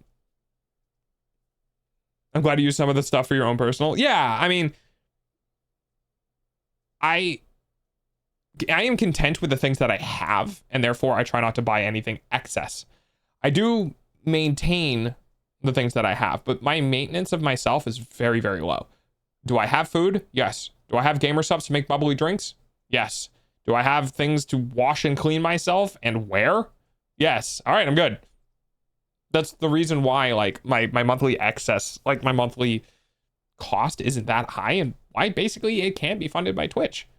And anything extra has been moved either towards, originally, you know, my thing was like, I want to use it to be able to buy food if I have a bad month, right? But, you know, I don't know what December's going to be like. And chainsaw because it's metal. Well, it's a chainsaw blade. I don't have the chainsaw. The chainsaw is my father's, but I needed a chainsaw blade because the one that was on the old chainsaw it was basically a butter knife. It was a glorified butter knife. And it needed to be changed. If we would like to go into the cost of things, would you guys like to go into the cost of things? Because I can go into the cost of things. So, here, just for funsies, let's talk about how much shit's gonna cost. If I'm correct, and we're gonna do some abstract costs here. The actual model itself, guys, is gonna be about 3,500 USD. That's the model. Just the model and nothing else. Now, let's see if I can go to Twitter and see if I can find this guy's, like, costs. Oh, wait, did he actually get back to me? Oh, hey, he did. Hey, the artist got back to me. This is our first interaction, so I'm pretty excited.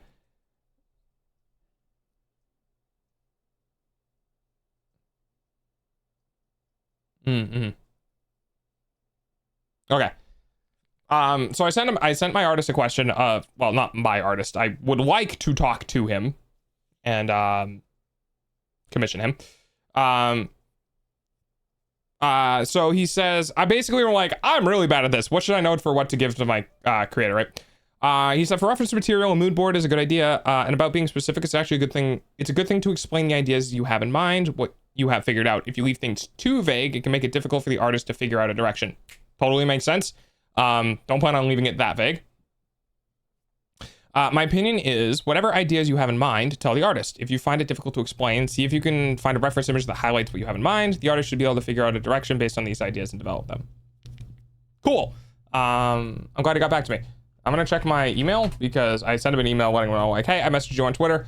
I don't know if you want to converse on Twitter, if you like to converse over email, or like what your preferred medium of conversation is. I was just like, hey, because he has an email. This is a business email linked.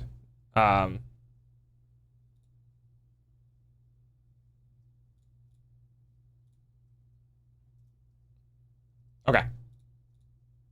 All right, so he prefers to talk on Twitter. Cool.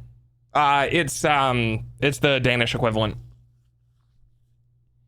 That's over 2,100 DDK. Yeah. Yes. It is very expensive. Let's see if I can. All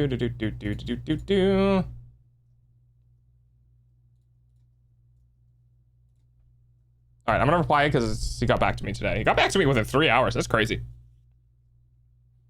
God, how am I gonna reply to this?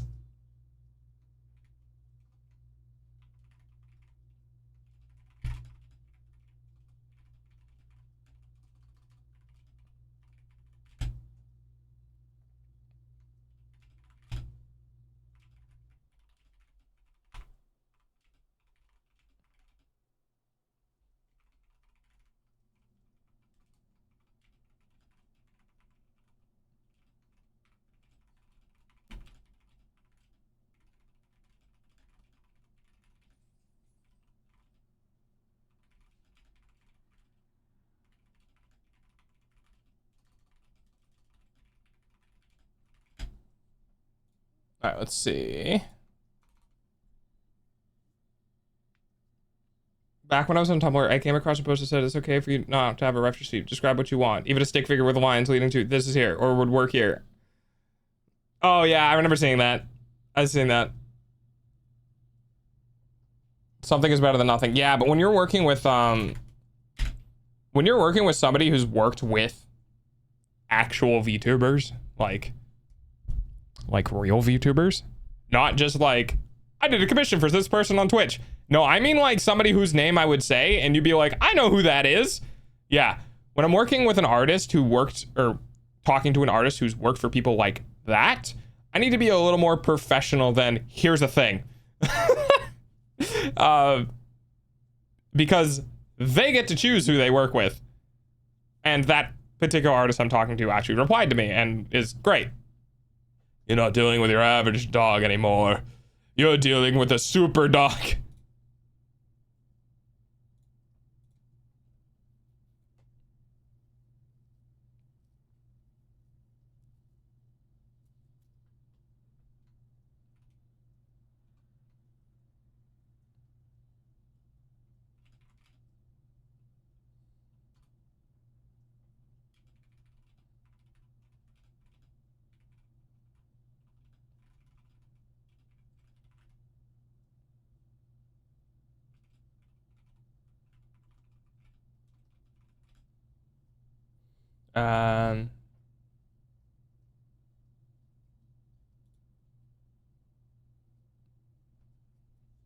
You started the bit, now you have to bring it up 5 more times while on the brink of figurative or literal death.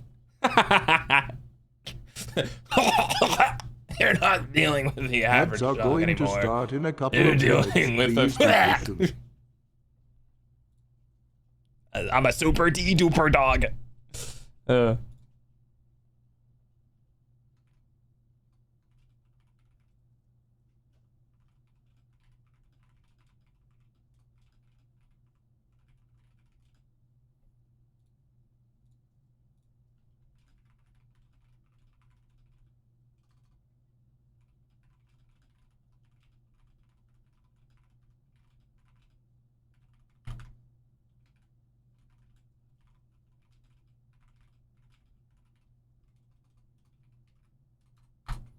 Let's see if I can figure out this guy's...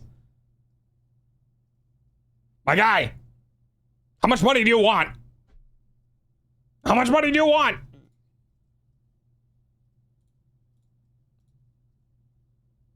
Let me pay you!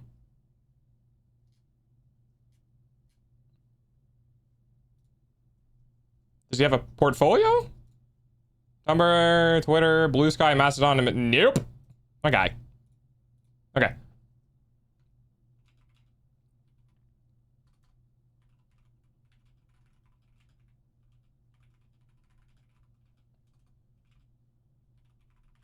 Oh,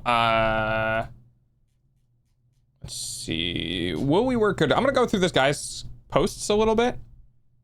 I just want to see if we'll vibe together. Is that me? Is that me stronger than me? I'll fucking kill me. I love that bit. Tell me. Oh, who I'm working with?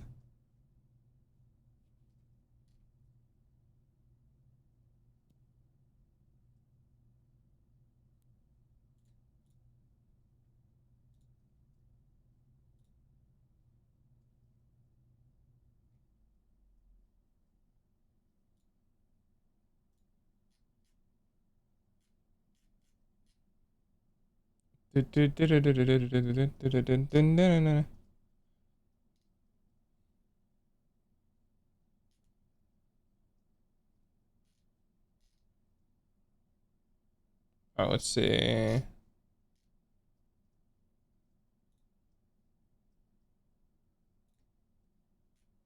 All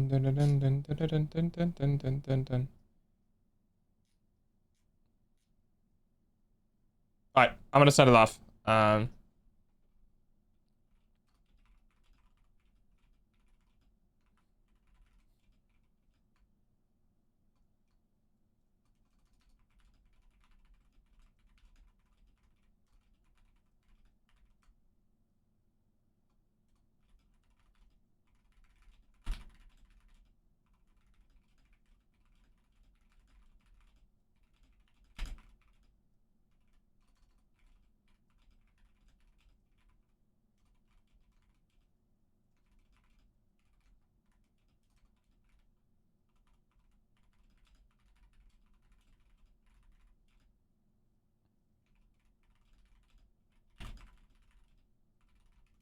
All right, cool. All right, I sent a message back. Let's go. I'll kick my own ass. No, I'm just meaning. Oh yeah. Don't share that info, obviously, until it's time. I don't think he would. I don't think he would like post the design online before it's ready. But I don't know. Maybe he's got like an NDA clause. I don't think he's paying attention. I'm right here. I click on European Reacts video, and now YouTube starts monitoring with mindblown.gif at grilled cheese and tomato soup and beef jerky. You guys eat dried meat like we invented it. Yeah, right? Okay. So.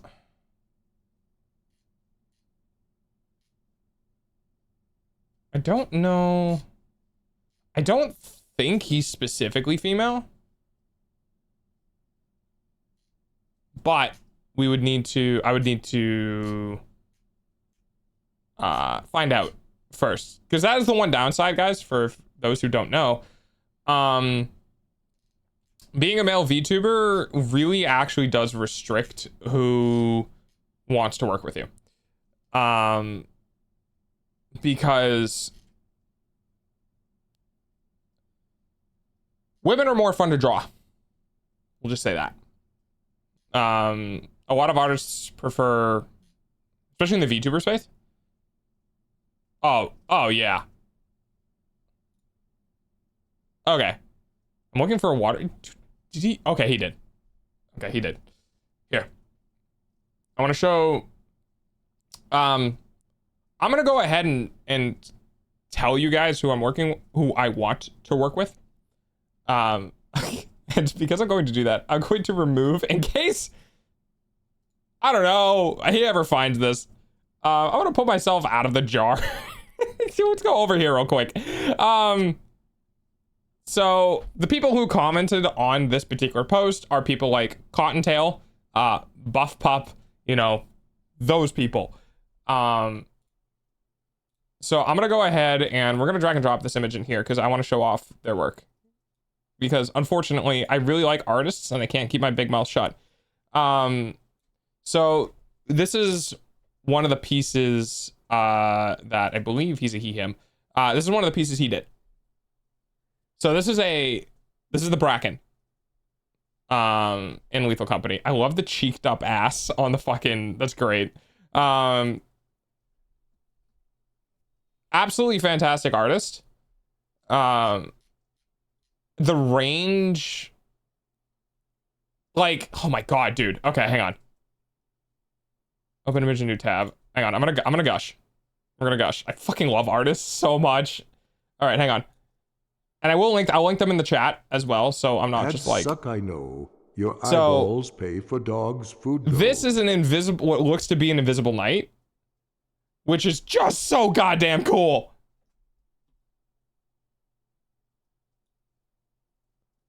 That's so cool. I don't know. I like it. I think it's super cool. The sword messes with the cloak. Yeah. Right? It's so good. It's so good. I love his work. And so yeah, he's worked with a bunch of people. I think I'm like, oh, apparently he worked with Iron Mouse too. Oh, that's cool. Well, that's a name I was not expecting. Yeah, he's worked with Kevin and Iron Mouse. So yeah, I really like this guy's work. I think he does not have enough followers for the quality of the work that he does. Dude, like just straight up, I helped Iron Mouse design her 3D concert outfit model. Like, dude. Open image and new tab. Wait, hang on. This guy, like, look at this shit. This is awesome. Yeah. So I love his work. The like the breadth, the like horizontalness that he can do is super cool. So I would love to work with him. I don't know how much he's gonna cost. I don't think it matters, honestly. I think at some point, like, I'm just gonna pay it. Like, I don't care. I'm just gonna pay for it. Because I'd love to get work done by him. He's done a couple of other character designs as well. We'll do one more. Open image new tab, and then I'm gonna post his eyeballs. No, I'm not gonna post his eyeballs. I'm gonna post his link in the chat, so you guys can go to his Twitter. Oh no, that's the watermark. We don't want to get rid of that. Yeah, we just want to get rid of the black bars. There we go. So this model is let's get some credit to who this is for as well. Quiet Bennett, or Quinn Bennett. QUINNBENET. So that is the actual like person who's this model is for. And yeah, so they do males. Very happy. I'm very happy. So I absolutely love his work. I think if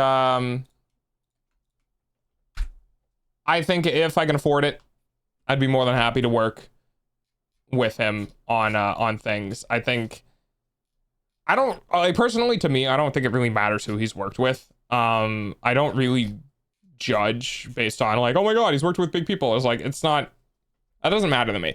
I just like the where link? Yes, sorry. I just like the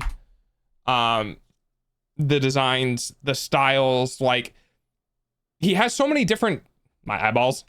He has so many different styles that he appears to have worked in, like, artistic styles. Like, for example, like the Bracken that I showed, and then going into something in the more VTuber space. Like, I don't know. I just get the vibe that this person loves to draw. Yeah. So, you know what? You know what artists probably really like? Maybe I'll send this to him.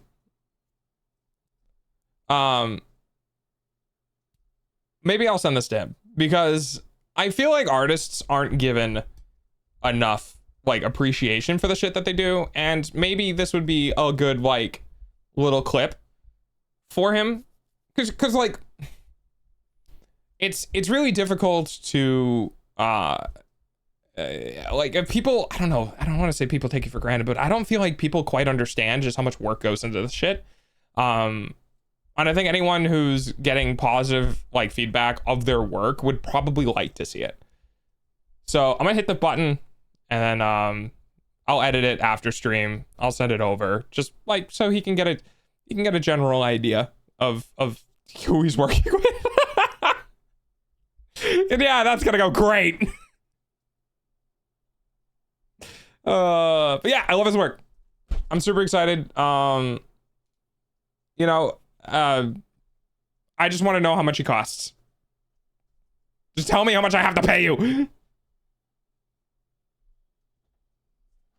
If this one doesn't pan out, I can try to find you the art mod for a couple of YouTubers I know.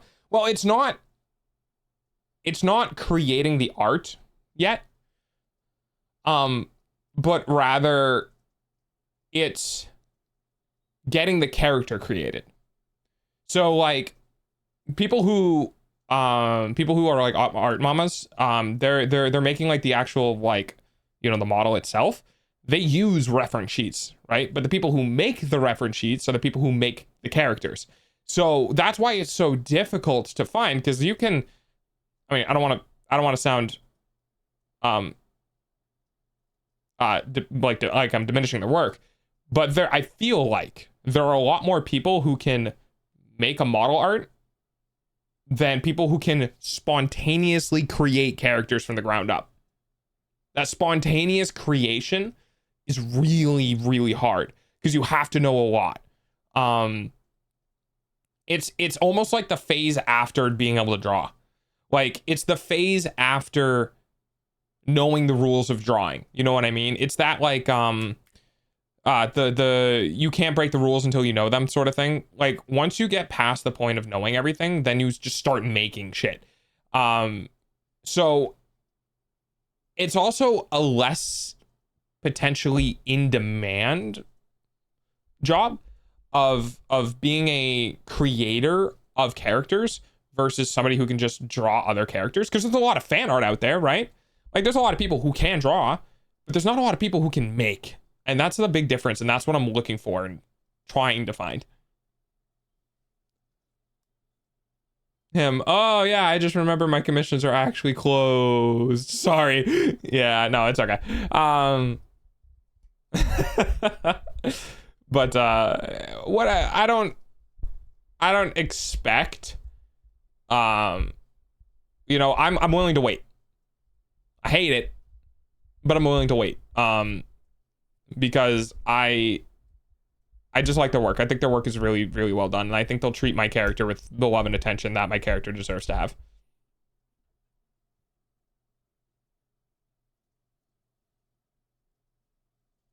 Oh, yeah.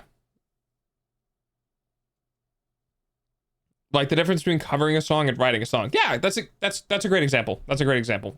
Fine. Exactly. You can play a guitar and you can copy a song and play a song, but to make one, totally different. Oh, situational referential memory, maybe. Brain states, for a great example, is if you might forget the dream you had last night until you go in bed and you start getting sleepy again, and you might instantly remember the dream you had last night. I've had that happen numerous times. It's it's the same thing with alcohol, or any like brain altering substances, is that you can remember other times you were on the brain altering substance because you're in the same mindset and like thinking process. It is a real thing. I don't know the correct terminology for it, but it is a real thing.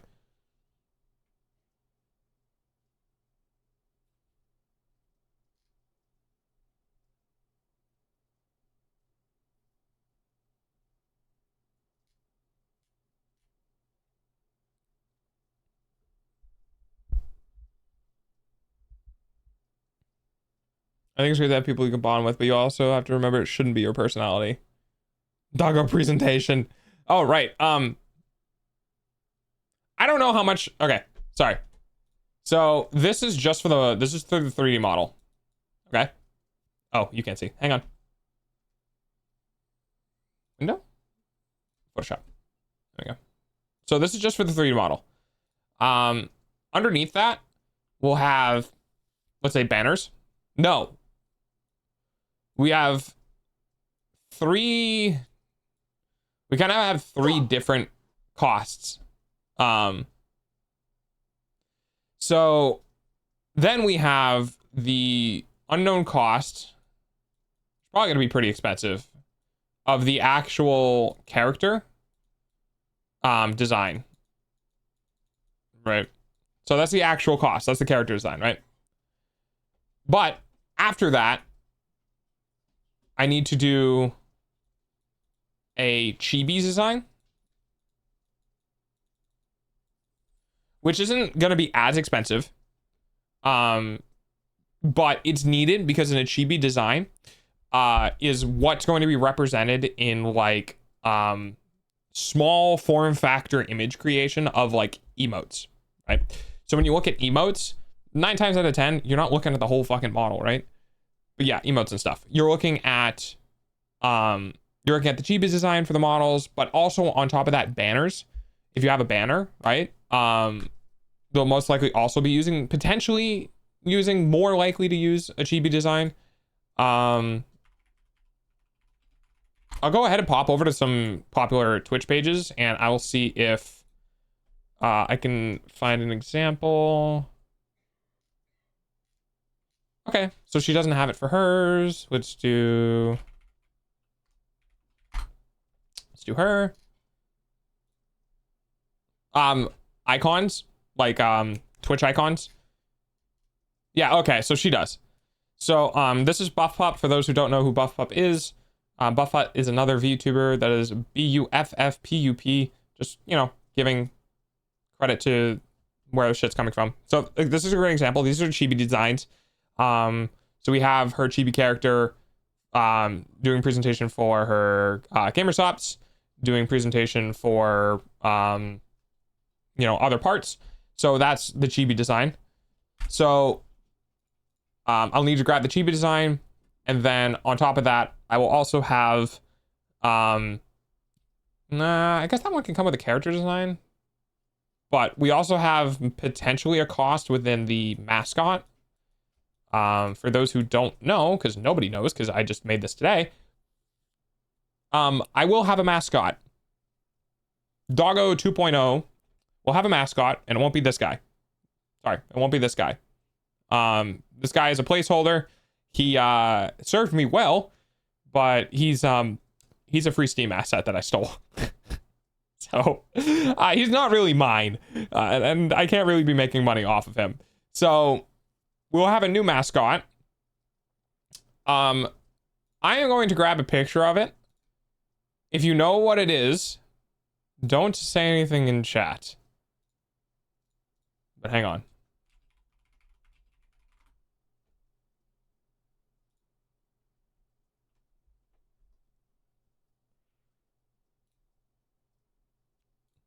Open image, new tab. This, now, like I said, this is a not guaranteed, things not subject to things to change, yada, yada, yada. But here you go, chat. Here is a example of my mascot. Now, if you know what this is, don't say it. If you want to look it up, because you don't know what it is, you can look it up. But this is a very specific, as you can tell, it's a very specific type of bird. Delta Chibidoki is a good example of chibis. Yes. No, not Dr. Balls. Yes, Dr. Balls is getting taken out back and sent back to the void. Back and let me smash. Yeah, exactly. But yes, I will have an avian friend because ever since my original rework, I love corvids, and this fits within the lore that I'm developing for the character. Wink, wink, nudge, nudge. But yes, that will be my mascot. Will he always have 3 legs? Probably not, but that's what I'm going to work with. So the mascot is also going to have a cost. Love crows. Yeah, crows are great. Banazahole. I know exactly what that bird is, I think. Fair enough. So we have those costs. Now I'm going to go ahead and rough out the character design at probably $1,000. I'm not saying it's going to be $1,000, but like the dude does good work, and there's probably going to be a lot of back and forth. I always get crows and ravens confused, and I have no idea why. They're very similar. The big differences are their tail shapes and beak shapes. So I'm going to cap out the character design at $1,000. I feel like it should be less than 1,000, but I would not be surprised if it went up to $1,000. I am talking to a person who probably knows their worth and has been around in the industry for a while. The dude made his Twitter in 2015. Let me just put it that way. So like next year, his Twitter's going to be 10 years old. So he probably knows what he's doing. Thank you for the face webs. So I'm going to rough out character design at $1,000, or I really don't know. It can be a lot though. The chibi reference sheet, probably $300 to $500. So like I already have the character. I just want to chibi-fy them, make them look good. We're probably looking at about $300 to $500 for that. The mascot itself, I don't really know if that's going to cost me anything.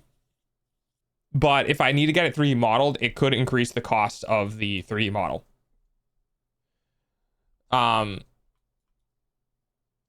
So we'll remove that for now. Then we have other things. So I'm going to go ahead and look at, I'm going to see if I can go to my Twitch and see if I can find my emote slots.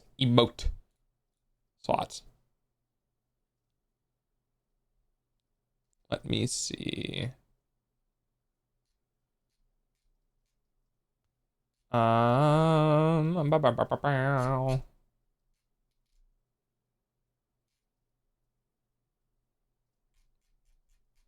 let me, sorry, I'm going to Twitch. Here's a wish to grew after you started talking to the mountains, having to smoke weed at the top of the mountain of the wilderness. Okay. View rewards, emotes. All right, here we go. So we have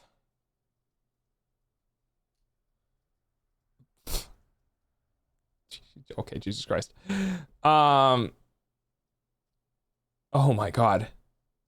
Okay, so if I want to, as I got,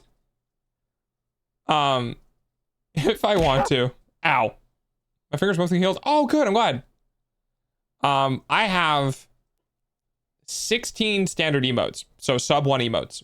I have 16 standard emotes. I have 15 animated emotes. I have 2 bonus animated emotes. I have 1 open emote for tier 2 and 1 open emote for tier 3 subs. So, in total, I believe I have 17 animated emotes available and 16 tier 1 emotes available. If I'm going to put that into a total cost, as if I'm going to fill all of them, averaging at about $20 per emote,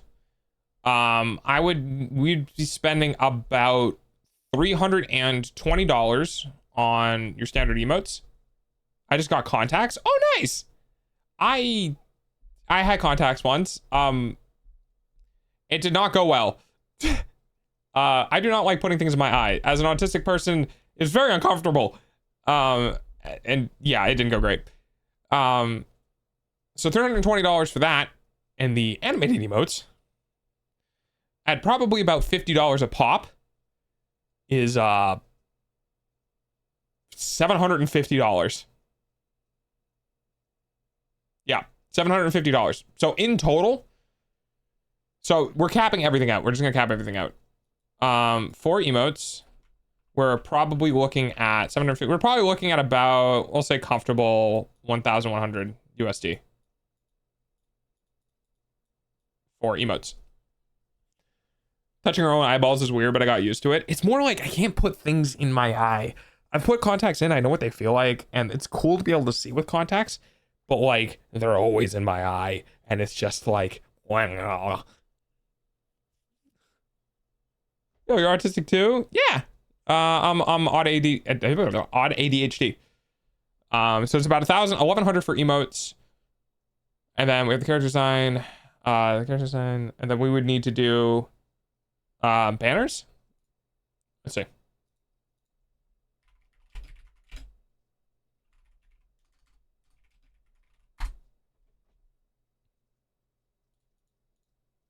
I go on Etsy.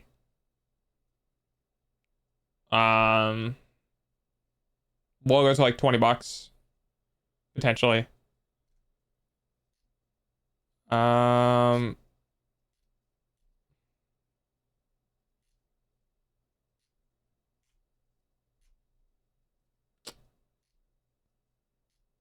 none of this looks like I want. I'd probably be looking at, same for the animated emotes, I'd probably be looking at 20 to 50 a pop for banners. So let's do 5 banners at 50 a pop. So we're probably looking at 250 in banners.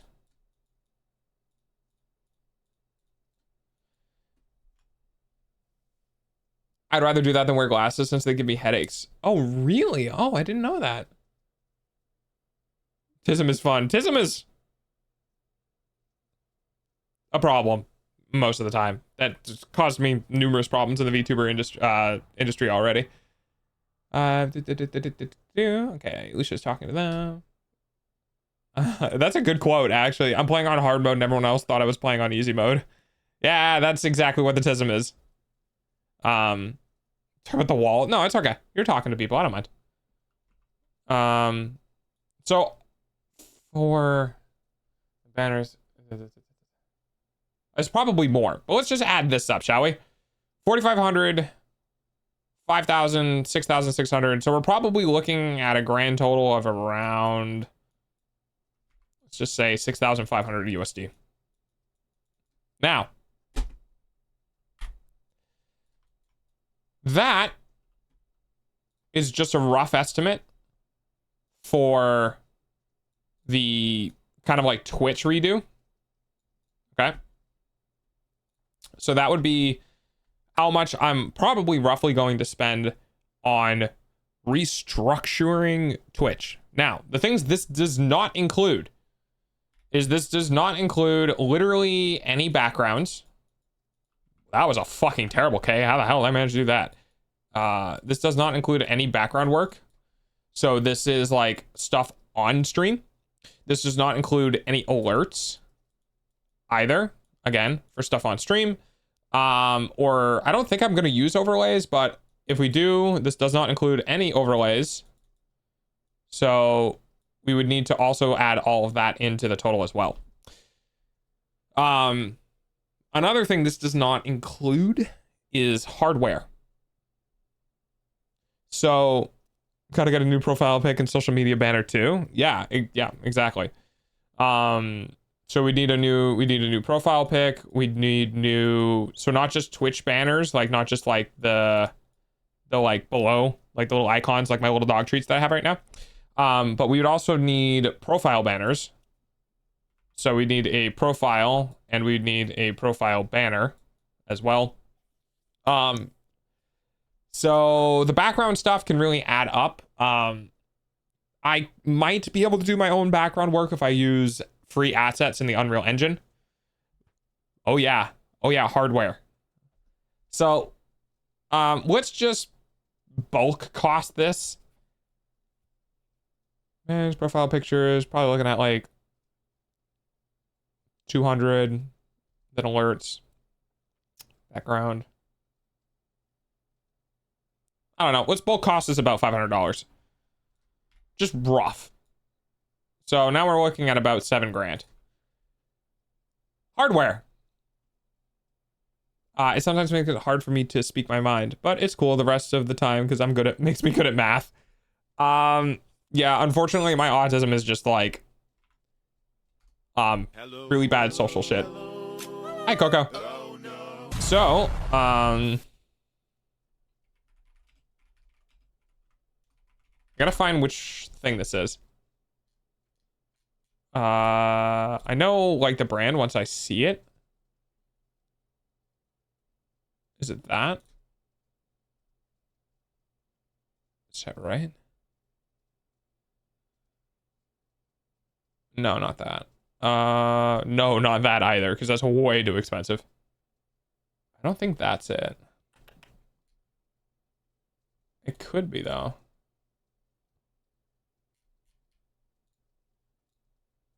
Let's see.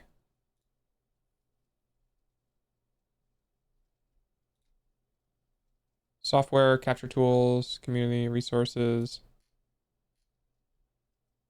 Oh, I think this. Yeah, I think this is it.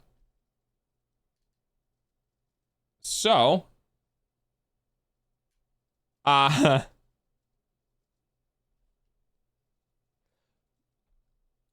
okay. So just the gloves. Social stuff died in hell. Math stuff good. Yeah, exactly. New PC hardware like Stream Decks. Oh fuck, I wish. No. We're talking about 3D motion tracking. Because what's the point of having a 3D model if I can't wave my hands around and you guys can see me go nuts? So the hands alone, the hand tracking alone, is, yeah, that's just the hand tracking. If we wanted to go into like full performance cap, I believe it was, yeah. So full performance capture is, yeah.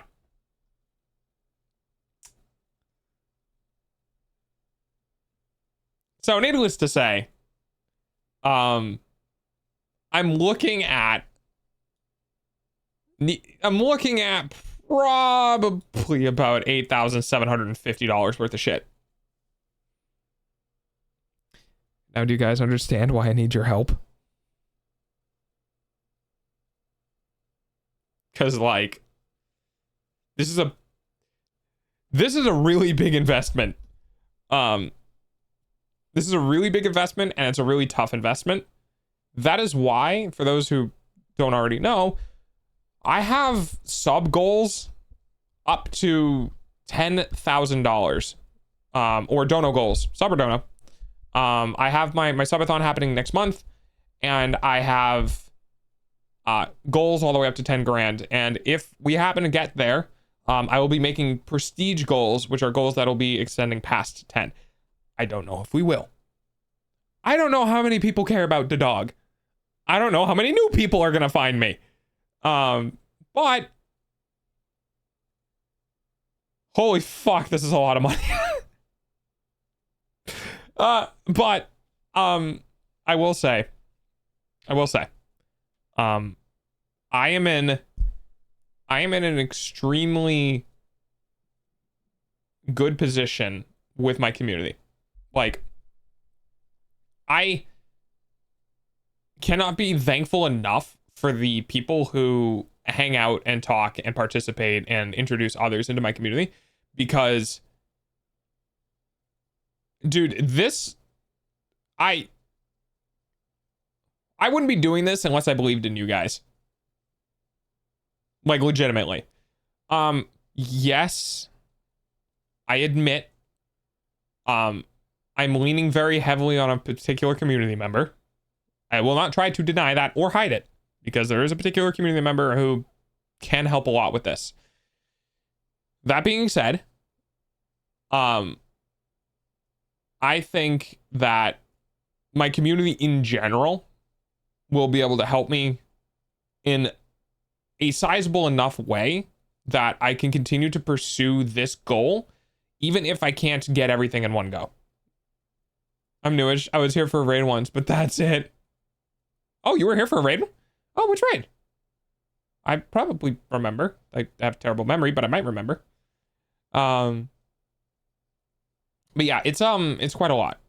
And I don't think it's going to happen all at once. And if it does, I will probably be literally speechless and very confused and concerned and a bunch of other adjectives that I can't come up with at the moment. This is a lot of work to manage, for sure. But my birthday is in December. Christmas is in December. It's the last month of the year. I figured, hey, you know what? Fuck it. Let's do it. I'll support you till the day I die. How about you don't do that? Just live forever. Problem solved. But yeah, we're looking at quite a chunk of change. Now, there is potential for this cost to be reduced. I honestly kind of did potentially the high end of things, but it might be more expensive. It's really tough. Death in this economy, yeah, right. It's gonna be tough. I think it'll be interesting to see how far we get with the donathon. I pretty sure I settled on I will be doing it for the whole month. So the donathon, subathon, will be starting December 1st. I will be doing it for the entirety of the month, all the way up until New Year. And my decision for doing that is that, I don't know, parts of me want to say, listen now, oh, Momo. Yeah, probably. That sounds about right. Momo rated me relatively, recently within the last week. Oh, yes. I call them Momo because it's a nickname that we came up for them on stream. Come on, brain. Come back. Right. So, yeah, I don't know how this is going to go. I don't know if I'll be able to do the full transition. If I do the full transition, how much it's going to cost or how much I'm going to have to delay it. It'll be fun to do in December. And I'm going to try to keep you guys updated as things progress. Obviously, especially those who contributed. I will be trying to give everyone updates. I will likely it's a cute nickname, don't tell her I said that. Okay. I will likely be making contributor roles in the Discord and making a specific like channel for people who contribute to get more granular updates. Because community updates will happen like once every couple of weeks. But if like new shit comes through, the people who actually like monetarily supported me, it's kind of their money. I will give more like granular updates to. No guarantees. I haven't really finalized stuff. It's a lot of crap to think about. It's a lot of weight. This is a big number, and asking that of people is really daunting. My conscience is basically telling me, if it goes well and you can do this and you become a better presenter, VTuber, all that sort of stuff, then you can give back to those who gave you this by giving them entertaining content. So my goal is like, I'm going to try to give entertaining content. Okay, Lush. But yeah, it's quite a bit. It's quite a bit of money. The thing is I want to do it so I don't look at the cost. If it takes a while to do, it takes a while to do. I will put things away if I have to. I will continue to push towards the 2.0 goal through the duration of however long I am streaming. It's just a lot. It's just a lot. Pre-ordering the content we know you can make. Yeah, exactly. You guys are pre-ordering my 2.0 model. That's hilarious. I like that. But yeah, so that change is going to come first. Once I do my debut and stuff like that, I gotta kind of get on figuring out what I'm going to post on Twitter, how often I'm going to post on Twitter, you know, whatever like popular VTuber websites are there. I need to, like, when I talk about my 2.0, it's not just like a new model and a new design and a new page and like all that sort of shit. It's also kind of like a new perspective on it, as in like I'm going to be trying to treat it more professionally, which is really daunting because I don't want to lose my passion by treating it like a job.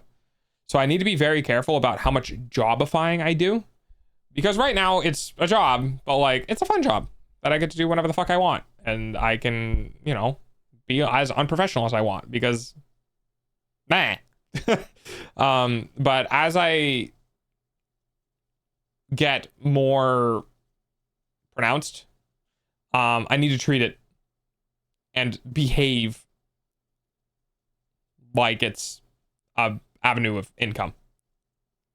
Yeah, I left that there for irony. Am I weird for just pulling out hair when I feel like it could be an anxiety thing. If you're just plucking your own hair, I know people who had really bad anxiety used to pick at their eyelashes. Yeah, I'm leaving that there because that was there when I made the channel a very, very long time ago, and I literally only streamed to friends. And I was like, yeah, I'm a fledgling VTuber. I don't give a shit. I'm not gonna take this seriously.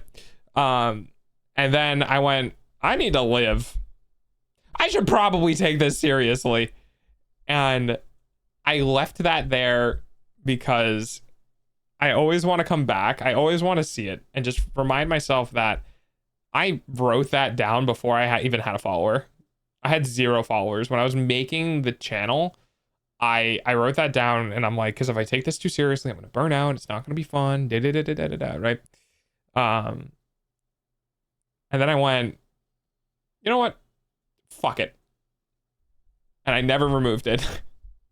And you bet your ass that is still gonna be there after my 2.0 like debut.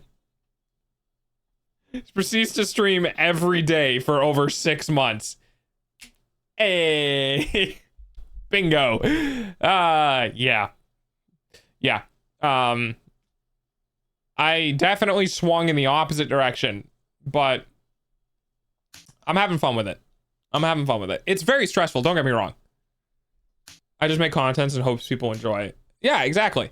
I make redeems that Coco can enjoy.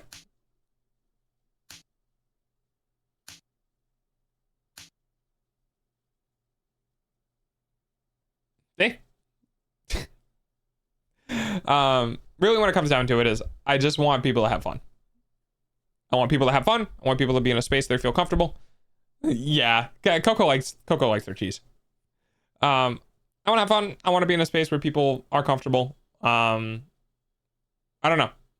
I am kind of here so that people, when they have bad days, they can have somebody to watch, and when they have good days, they can have somebody they can share with.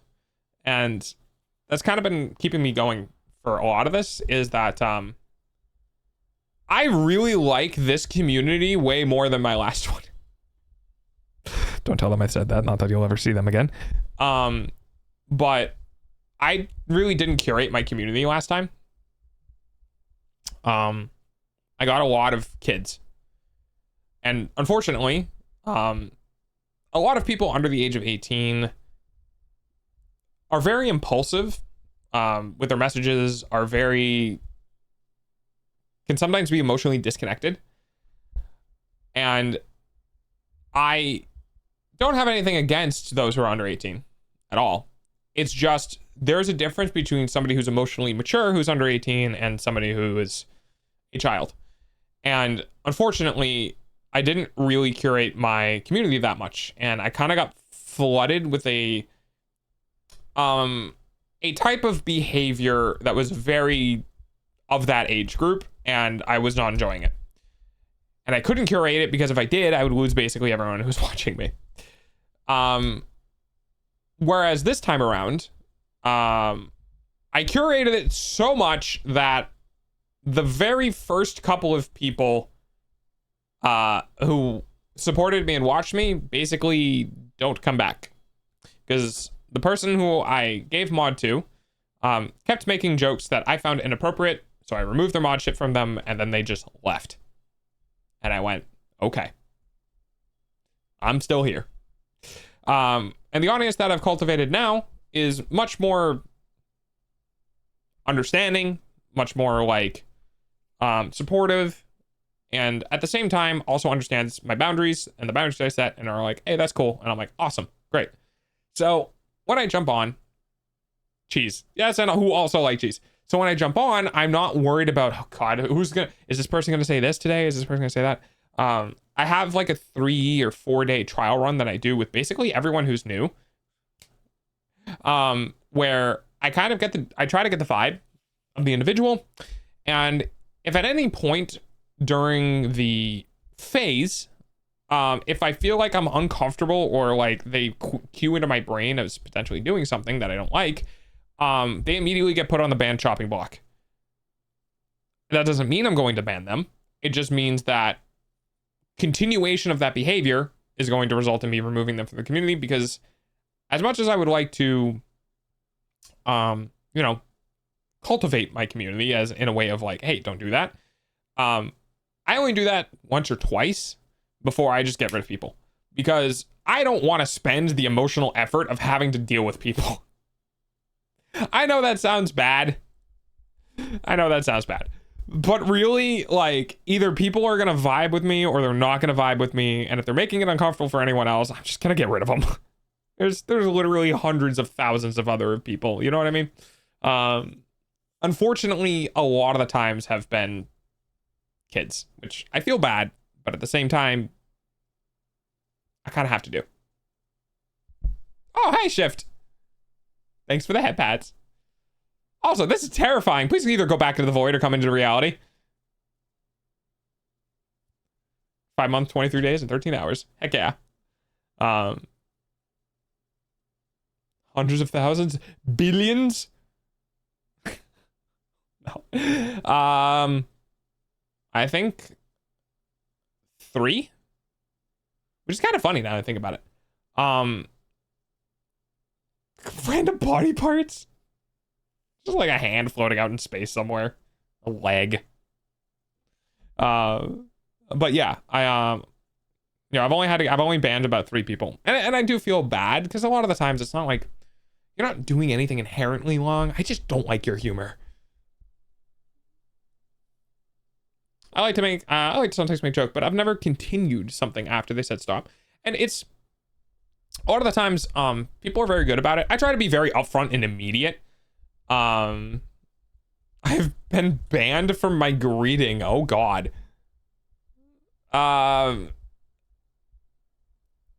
Your first message carries a lot of weight. For me, I try not to make first messages carry too much weight, in that, like, I always give, like I said, I give people a try. There are some people who are just like instantly get rid of. I had that happen literally yesterday. Someone came in and was like, your stream is fire. It's fire. And they just kept spamming fire emotes. And I was like, hey, maybe stop. And then they did it again after I knew the stream delay was over, and I just immediately banned them. Like, dude, literally ban any percent speed run. The dude was here for like less than 60 seconds. He came in, said some things, kept spamming emotes, and immediately got banned. I was banned from 63 streams. How the hell did you manage to do that one? 5 months and 8 days. Damn. Saying, yep, you're banned for saying hi. Like, yeah, Mobius is like OG. Mobius has been around for a long time. 2 weeks into it, I think. About 2 weeks after I started, I think Mobius popped in. Came in for one of my shorts, hilariously enough. But yeah. Like I said, I try to be more understanding with people, a little more patient with people, because there are people who are autistic and stuff like that. Indeed, my greetings and salutation message has gotten me banned from a few streams. It's really weird. It's a unique greeting that is meant to be friendly. It could be, I don't want to say bot related, but could be like, because bots have a tendency to be like overly introductive, I guess. I got banned from a stream because Twitch wasn't letting me chat in this chat. So the streamer thought, what if I ban you and then unban you? And it did not help. That's weird. Yeah. I was just checking out VTubers who were playing Minecraft. And then I gotcha, bitch. Yeah, I try not to ban people too hastily. Like I said, I give people a couple of days. Some people get kind of like just weird. When they're in a new space, they're around new people, they don't really know how to engage. They don't know the vibes of the place, especially if you're autistic. It can be really, really hard of being like, oh, that's not allowed here. Or, oh, that's promoted here. You know what I mean? So like, as an autistic individual, I try to give people some leeway. And then if their base personality, their base behavior, even after saying stop, they continue to do things, I get rid of them. Now, I've gotten rid of somebody, I've banned somebody straight out who was constantly making shit jokes and fecal jokes and like, you know, and I got rid of them. And I basically said like, they will be more happy in someone else's stream that finds those jokes funny. I don't really find them funny. I find them a little more gross. And yeah, okay, a couple of times might be funny. But after the 20th time across 2 different streams, yeah. Can't escape now. No, you cannot. I only got banned once, and I don't know why I was banned to this day. I don't know. Maybe I'll tell you. Maybe I'll let you know if I ever need to ban you. Alrighty, I'll be back tomorrow with a new body part. Maybe. Depends on how I feel. Alright, Shift. Take care. Thanks for stopping by and saying hi. I appreciate it. I just asked Delta to time me out, and he'll do it. Like, watch. Delta, time me out again. Okay.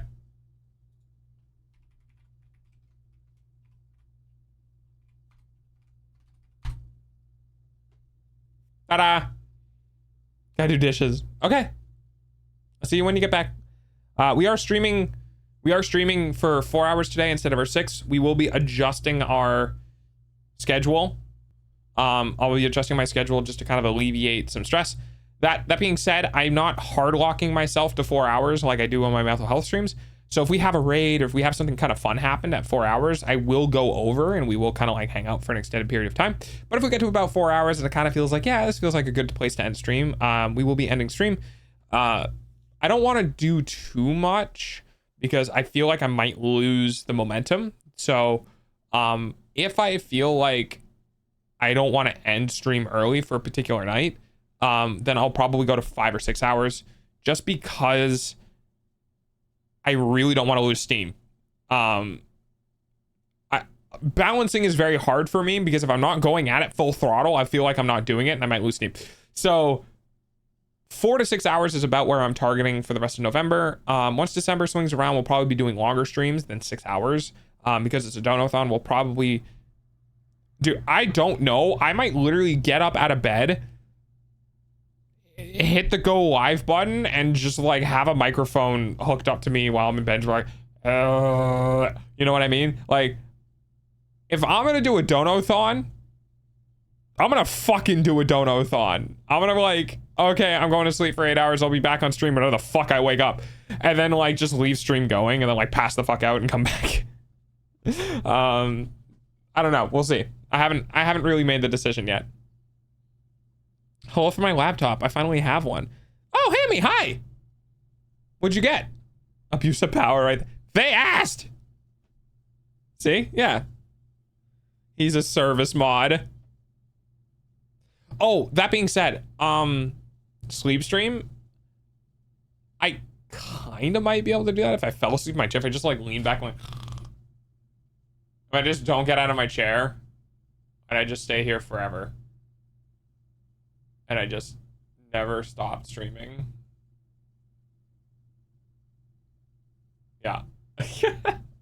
I don't know if I can do that. My chair's not exactly comfortable. I know Iron Mouse did it. Iron Mouse is bedridden, so she has her stream set up in her bed. And she did a very long stream series where she just fell asleep on stream because like she could. And like she could still be face tracked because she like slept on her back. Unfortunately for you guys, I'm a side sleeper. So I don't know if I'll be able to do that, but we'll figure something out. I don't know. We'll do 8-hour streams, 12-hour streams, 24-hour streams. I don't fucking know. I'll leave it running forever, indefinitely for the whole month. Yeah, I'm sure my fucking internet service provider is gonna love that one. Yep. Oh, right. That being said, I will potentially be looking for a mod in December. It's an Asus computer. Words. D&D friend gave it to me. Oh, okay. Your PC won't melt from that? No, I have like a 2020. I'm okay. Yeah, I have like a 12700K and a 3080. Like, my PC's fine. I'm more concerned. Yeah, I'm more concerned about like being within TOS, you know, those sort of things. Because like I might be able to like play an old stream or okay, so here's the thing. You need to be careful about your subathons / donathons, because by doing an endless stream, you're not re-queuing people with notifications. Thank you for the pat, certain your touches. So what that means is that if you do, like I'm saying, I tried to move my ears IRL to move my ears on my character instead of moving my eyebrows. That was funny. If you do an 8 or 12 hour stream, right, and you turn off stream and you go live again the next day, you're re-queuing people, either notifications, Discord, Twitter, whatever. You're re-queuing people to say, hey, it's still going, come back. If you don't, and you just run the marathon straight through, people will drop off and just forget. So you kind of want to be careful about doing like an extended thing. I don't mind streaming for longer, you know, because you guys are literally giving me money. But I think what my intention might be is I might do 4-hour streams with an extension of a 4-hour cap. So we'll start streaming, and as donations come through, you can cap it to 8 hours, and then we'll do an 8-hour stream, and then I'll get off and go to sleep, right? Yeah, so it's an idea. I haven't cemented whether or not we're gonna do 8 or 12 or fucking 16 or like whatever, right? It's what's important is that I want to make sure that every dollar, every sub, everything that's given has equal value. Like, it's tough because on the one hand, if I make it too low, you guys are just gonna blow past the values and just be like, oh yeah, you know, I stream an extra hour for $10, and someone drops like, all right, here's $50. I was like, okay, right? And then other people will be like, well, that's not long enough. Please be it's like, okay, well, I'll send it an hour for, I don't know, $5, right? And someone goes, okay, here's $200. You're like, oh fuck, you know what I mean? Moist immediately makes it a 24-hour stream. Yeah, like exactly. It's nice news. I can finally do the heat thing. What heat thing, Hemi? So I don't know. I don't really want to cap it either. You know what I mean? I don't want to be like, oh, it's December 31st. We're done. Right? If you guys want to push the fucking limits, then let's push the limits. You know what I mean? Like, you guys were like, you know what? Fuck that dog. Give him money. And like people start piling in and they're just like, yeah, dude, get it. Like, do the thing. Like, we believe in you, yada, yada, yada. I don't want to like restrict people from doing that. What's the goal for showing whole? Luxian asked me to ask this in just the messenger. Joke's on you. I didn't ban them again. I should literally make a goal that says show donut hole. and I just take a fucking picture of, of a donut. Oh god. Anyway, but yeah, I don't really want to cap it, you know what I mean? Like, people want to help out, then I feel like I should, you know, uncap it, right? Oh, the touchy heat thing on my stream. Oh yeah. Yeah, you can click on stream now. Yeah. Oh, that's cool. I'm happy. So my thoughts are, what is a reasonable, like,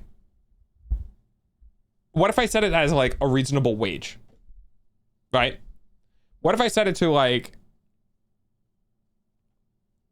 $10 an hour? It's one of those things where it's like, okay, do I set it like $10 an hour? And I'm like, well, every hour it's extended, I'm getting paid $10 an hour. So it's like, hey, I'm actually like working, you know, for a wage, whatever. But I don't know. You know, I don't know. Because let's just say, hypothetically speaking, Moist comes in and goes, here's $1,000. Just hypothetically. Just maybe. Right? That would be 100 hours. And 100 hours is 10 days? No, 12 days at 8 hours. So yeah, that'd almost be a half a month from one person. So I'm like, but here's the thing, is that I can't like expect it. You know what I mean? Like, I don't want to plan for a Moist, because Moist is so fucking far out in left field. Like, he's gonna do his own thing. I need to plan it for everyone else. I need to plan it for the people who are like, I only have $20 that I can give you this month, because like I literally can't give you anything else because I have to pay for food. You know what I mean? And I don't want people to feel like their $20 isn't valuable. I mean, that's why I have personal goals. Ooh, waffle sandwich. Waffle for bread and whipped cream. Ooh, that sounds good. So like, somebody who can only give me $20, I want to make it feel worthwhile for them to contribute $20, because it still matters, right? You don't have to give $200 for it to matter. Like, $20 is $20. I'll do a lot of stream for $20. So like, trying to make it balanced around those who can't give a lot and make it balanced for those who can give a lot, but giving equal meaning to both it's fucking impossible. It's literally impossible. I want to do it. I don't know how to do it. I will literally, if you donate 100 and 10 to 10, it does something else. I'm mainly concerned about the extension. You know what I mean? Like, we can do a compounding thing where it's like, I mean, can you guys imagine if my entire streaming career thus far was like a donathon? I would literally, dude, what is the longest? Didn't like one guy have over 50 weeks of a subathon? Longest subathon. Twitch. I want to look this up. Longest subathon stream is 1,064 days. Guys, that's over 3 years.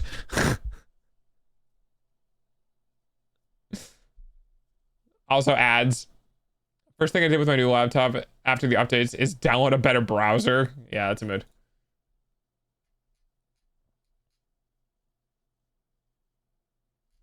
Wait, it's still ongoing?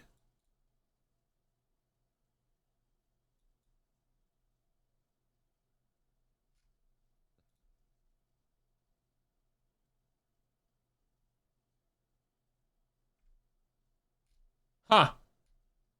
Okay, so here's the thing. I don't think it's fair to say I'm in a subathon, and if you gift one sub, I stream for another month. You know what I mean? However, 180 days. If we did a subathon for the entirety, you got this, dog. Thanks. If we did a subathon for the entirety that I have been streaming, we would be number 7. We would be in the top 10 longest subathons ever. We would be number 7. Number 6 is 272 days, and number 5 is 360 days. So like, yeah, it would take a while, but we would actually be in the top 10 for the longest. Nice. So on the one hand, I don't really want to cap it. If people want to support me, I want to let them support me. Your eyeballs pay for dog's food, though. Wouldn't the subathon lose its flair? Kinda, yeah. But some people have investment. As in, wait, I contributed to this and it's still going? Wait, I still want this to keep going. So like, you'd have some people who'd continue to come back and be like, nah, brah. No, we're keeping this going. It's one of those things where it's like a,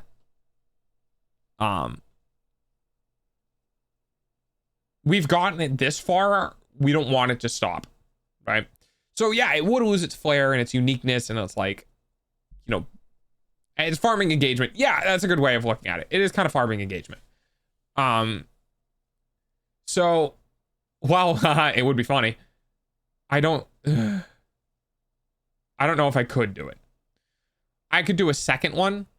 I could do like a bi-yearly, semi-annually.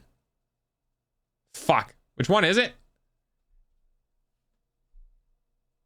Is it biennially? Fuck! Biannually and semi-annually are both words describing that happens twice a year, but have slightly different. Biannually can be twice a year or once every 2 years. Okay, semi-annually. There we go. Yeah, semi-annually. Sorry, I have Archer in the back of my head, like yelling at me. I'm like, oh, biannually is whatever. But I could do like a donathon like every 6 months. You know what I mean? Where it's like, it happens in December and then it happens in June. And it's capped at a month. And so like we have a thing to look forward to every 6 months where we have like, hey, you know, it's that time of year again. We're going to do the thing, right? Instead of trying to make it like, is day 192 of the subathon. Just do a big month of stuff. Now, this is my first dono/subathon. It's going to be the first time I'm going to be doing this. It's not going to go great. It's not going to be professional. It's not going to have amazing goals. It's not going to be fucking laughs and ha-has all the time. I'm going to try. But I haven't been doing this for very long, and I don't exactly have a manager or someone in the professional field who can be like, yeah, here's what we normally do this. So you guys will be experiencing good old-fashioned homegrown doggo stuff, which is going to be all sorts of full of scuff. I'm going to try to not make it completely full of scuff, but it is going to be 100% something I did. Yeah, I'm learning through experience, because honestly, it's better to do and fail than to plan and never do. Because there's a lot of people who plan but never do. I'm just gonna fucking do it. And if it goes terribly, it goes terribly. If it goes amazingly, it goes amazingly. And if it does somewhere in between, and fucking whatever. You guys will doggo stuff. Yeah, I'm doing doggo stuff. I can't really ask for, you know, I have the goals. I have the things. I still have shit I gotta set up. I still have things I need to do, like as in like what I'm gonna be doing for games and like community stuff, right? And it's gonna be a time. In the back of my head, I want to have weekend things, specifically Sundays and Mondays for some reason. Sundays and Mondays seem to be kind of like when I get spikes in viewership. Fridays are actually notably bad. Today I wish you got a Sharpie. I'm sorry, Squishy. I don't really normally chew on pens. Saturday and Fridays in particular seem to be really dead. Saturdays are a little bit more lively. Sundays are pretty lively, and Mondays surprisingly are normally pretty lively. Like, isn't today Monday? Yeah, I proved my point. Today's Monday. I have to do the most important thing. Transfer memes from my phone to my laptop.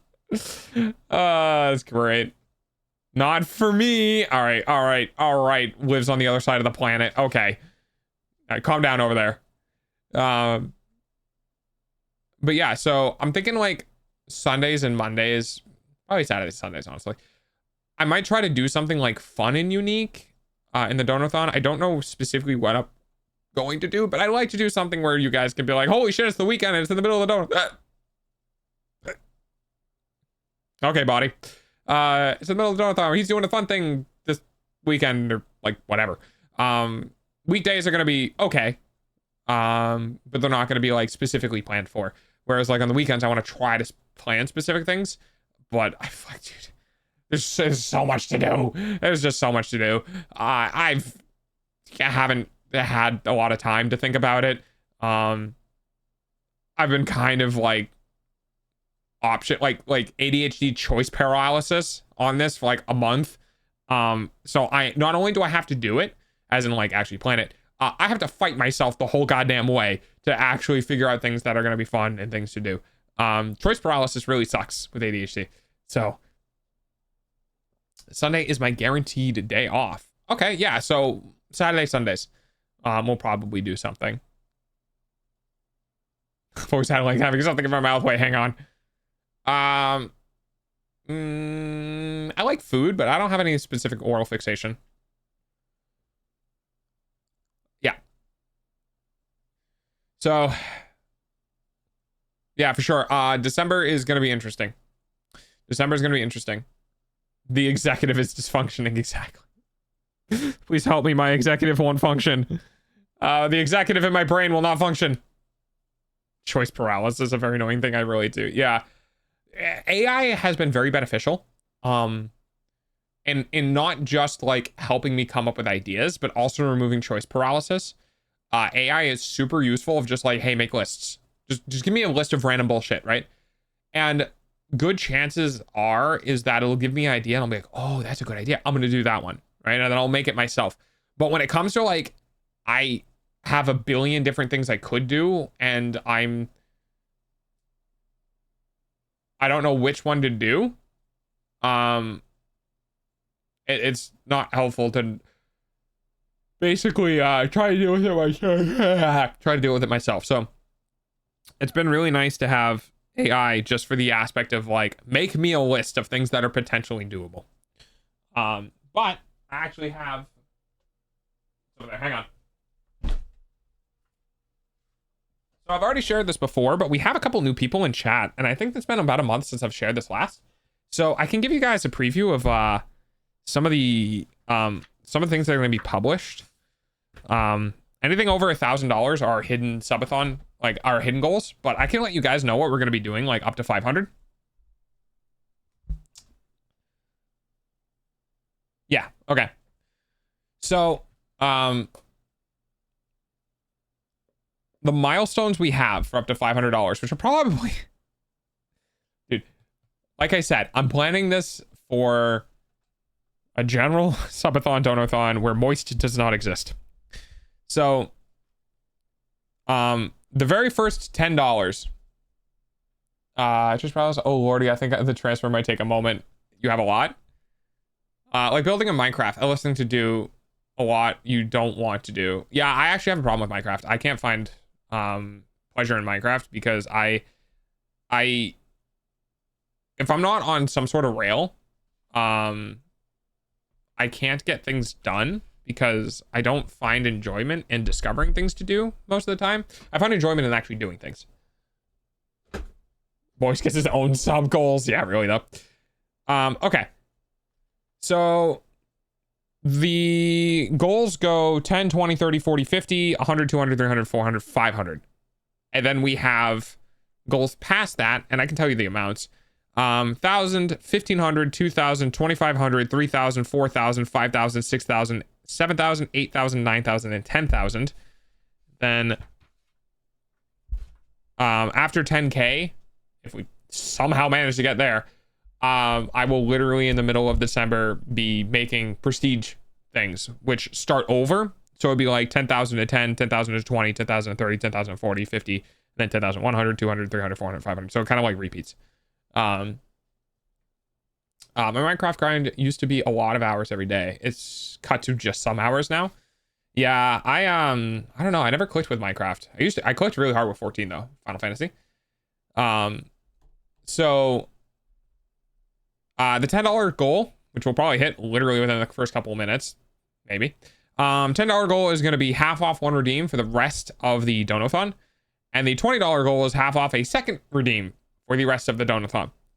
I will probably maybe like straw poll it. I'll figure out how I'm going to vote for the redeems to be half off. We will likely have like a poll or something in chat where people get to choose which one. Obviously, the VIP redeem does not count. But things like drowning the dog or pets or like whatever, anything other than the VIP redeem can be half off for the rest of it. Which, yes, Coco includes the cheese, but you're only saving 25 points. So I don't know if that one is worth it. Found a lot of interest in hardcore. Yeah, I could believe that. Hardcore is definitely, it hits different. All right. At $100, we have the punish wheel, which is exactly what it sounds like. It's a punishment wheel. At $200, it's chat versus me, which this one is pretty cool. So chat versus me is a basically it's a competition. So you guys get to control the game and I get to play the game. So the way this works is that chat versus me have an emulator that we use for chat plays Pokemon, and that emulator can run more than one instance, and I can have one of the instances be controlled by you guys, and the other instance is controlled by me.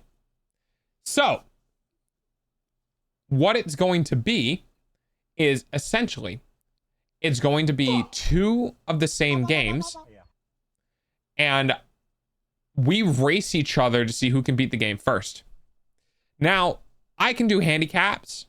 We can do either handicaps for me, or like you guys get to have a head start of an entire stream, or like I leave stream running and I go to sleep and you guys can still play the game. There's a bunch of different ways that we could do that. So, but basically you guys get to play versus me. So it'll be chat versus me. It'll be pretty cool. That's at 200. At 300, we'll have movie night. So my idea for movie night was I wanted to do two different movie nights. I wanted to do a movie night for EU, and I wanted to do a movie night for NA. And essentially I wanted to have movies that would be like 8 p.m. EU time, and that would be 2 p.m. my time, and then 8 to 10 p.m. my time, which would be, super late for people over in EU. So I wanted to do movie night, but I wanted to make sure that both people from across the pond and here can enjoy it. But that would be taking place in the Discord, and we'll probably be watching some of my favorite movies or anything I find interesting. I can guarantee you, however, The Emperor's New Groove will be playing at some point because I love that movie. When is NA movie night? Probably 8 to 10. I'm not entirely sure. It really kind of comes down because like people over on the West Coast are 3 hours behind. So if I do 8, it's 5 p.m. If I do 10, it's 7 p.m. So like, I don't really know, but so I'm planning between 8 to 10.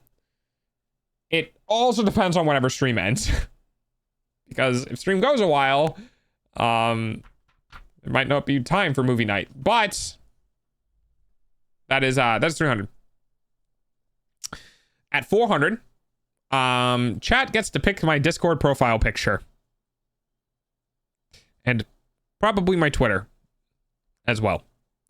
So that's a thing. Yep. Okay, 500. At $500, we have yeah. At $500, we have a raffle for an emote design. So that means that essentially what I will be doing is at $500, I'll be doing it at everyone in the Discord, as well as trying to record it from Twitch chat as well. And anyone who wants to do a emote design will basically put in what they want for their design, or if they don't have a design, they could just put like, I'll have a design later, right? And then I'm going to raffle off everyone's name, And then somebody from the raffle will be selected, and I'll contact that person and we will talk together. And they will design an emote. You cannot design the tungsten cube or a tungsten sphere. That is off limit because reasons. But anything other than that is pretty much fair game. As long as it's TOS friendly and I can use it in, you know, Twitch and Discord and all that sort of stuff. So, and then also at 500. So there's two things for 500. Oh my God, I cursed dog I drew. Sorry, duck. Aw, Tism. Nice. At $500, we also have bonus personal goals.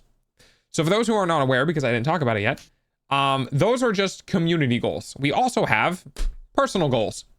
Personal goals are anytime anyone does any amount of money meeting these goals, I have to do this specific action for them.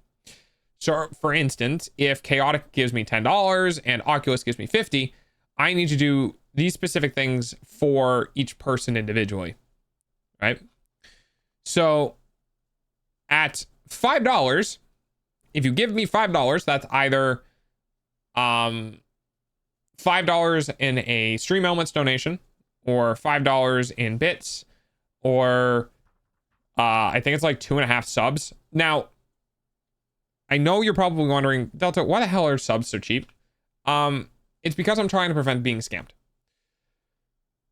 There's a lot of sub scamming that's going on because you can buy subs for really cheap by VPNing to other countries. And the reason why subs aren't going to carry a lot of weight is because now there are going to be people who are going to be okay giving subs, reputable people, VIPs, and the like. If a VIP gives a sub, I'll count it for the full 5. If a random gives a sub, I'm only going to count it for 1.5. And the reason being is that essentially, you can buy subs in India. If you VPN to India and you buy a sub, it costs you $1.30. It costs you $1.30 USD, which means that the streamer only gets 70 cents. So I don't take subs very, well. So that's why it's not a subathon, really. But if a VIP does give subs, I'll count it fully. But no feet pics. Maybe I'll make that like a super high goal. I don't know. At $5, if you give me $5, whatever constitutes 5 points, $5. I eat a warhead. That is the cheapest thing that you can do, that you can make me do. You can just straight up make me eat a warhead. Yep. It only works once, but yeah.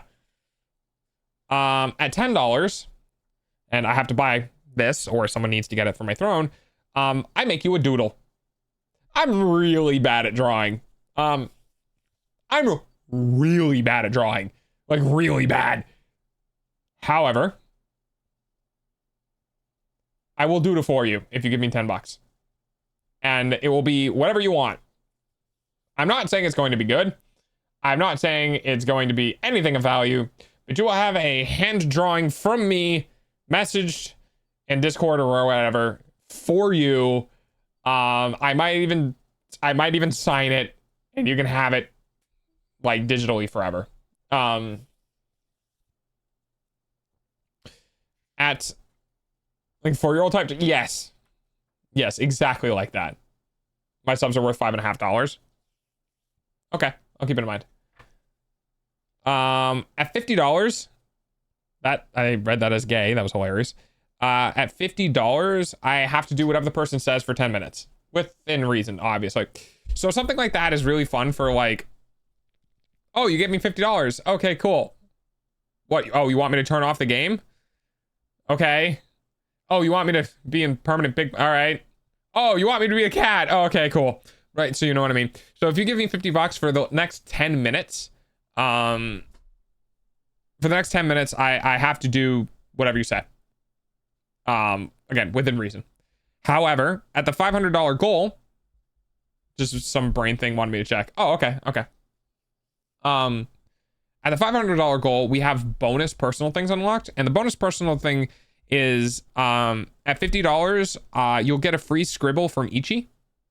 I'm going to potentially work with another artist who does really cheap scribbles, and I'll give them some money. So obviously, I'll give them some money, and you'll get a free scribble from them at some point.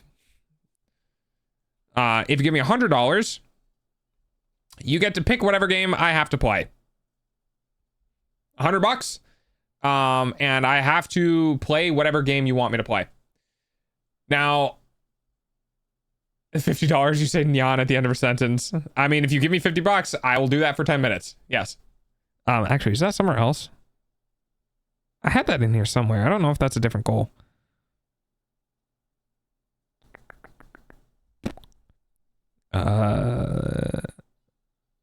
No, I don't. Okay. I'll have to put that in there. Oh, is that on the, hang on, is that on the wheel of pain? Is that on the spin? Is that on the, over here? Get over here.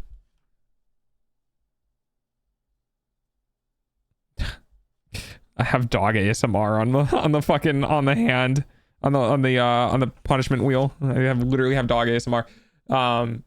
But yeah. You can finally do one where we could steal 1,000 kibble at 30-minute intervals. Maybe. Do I have to save up 50 euros to tell you to be the very best boy and just perma face rub? I mean, I could enable the face rub toggle for 10 minutes, but yeah. Oh. Interesting. That's the first person to give a singular gifted sub since the achievements have come in. Every other sub has been multiple gifted. That is the first sub since I made the achievements that has been a singular gifted sub. Congratulations on founding the achievement. I had a friend accidentally say nya once. She denied it though. Oh yeah, Oculus has a lot of founded achievements. Oculus literally just sat in and we have achievements for specific number of cheers where if like you give a funny value, like we had one for 69. If you give exactly 69 bits, you'll get an achievement. And Oculus was like, I'm gonna find all of them, and literally did 1, 2, 3, 4, 5, 6, 7, 8, 9, 10, 11, 12, 13, like all the way up to 50 or so. It got expensive because it, you know, it adds up, right? Because it's 100 plus 99 plus 98 plus 97 plus 96. Blah, blah, blah, blah, blah. Okay, so the $100 one is you get to pick a game that I have to play, which is whatever game you want. It can be any free-to-play game, any emulated game, and any paid game within reason. Because if you give me $100, I'm like, buy the $60 game. It's like, okay, well, that's not really helping me because I'm like trying to save up for shit. But if it's any game I have, you could just be like, yeah, you have to play Overwatch for the rest of the stream, no matter what. Just because you hate me, then yeah, you can do that. It's fine. I didn't want to enjoy my stream. At $150, you can make me tweet. I don't have a lot of followers, but it can be on my timeline forever. So, yup. I have a feeling. Zakat's gonna buy this. Because Zakat has been trying to get me to say a very specific phrase for a very long time. And I have a feeling Zakat is just gonna be like, here's $150, tweet this. At $200, you get a custom Discord role. What is a tweet? Tweet. I'm not calling it anything other than tweet. What is the cat trying to get you to say? I'm not gonna say it.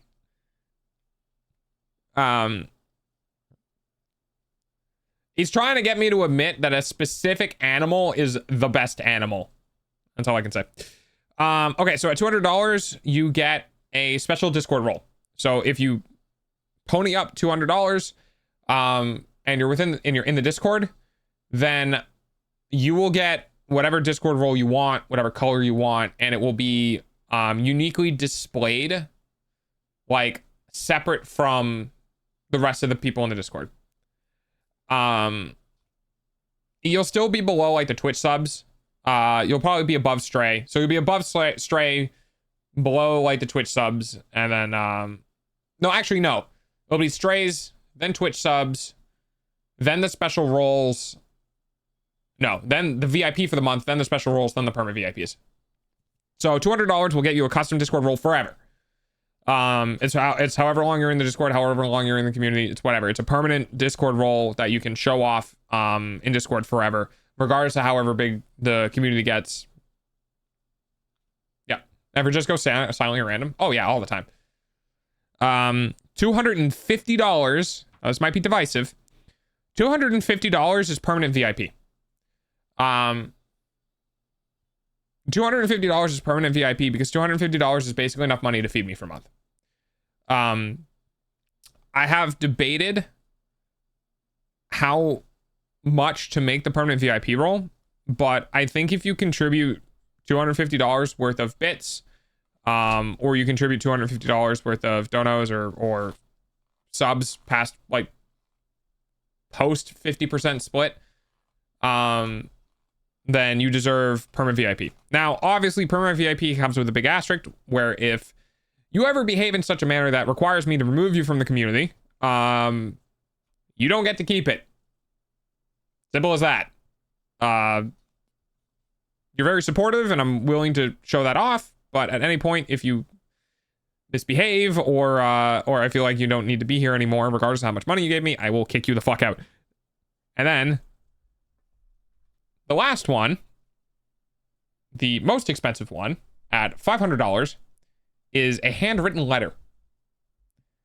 So if for some reason you are so bold as to give me a full $500, I will literally write you a letter and I will mail it to you in the big fancy black envelope with the fancy gold pen and the fountain pen and like all that sort of shit with a wax seal, the whole nine.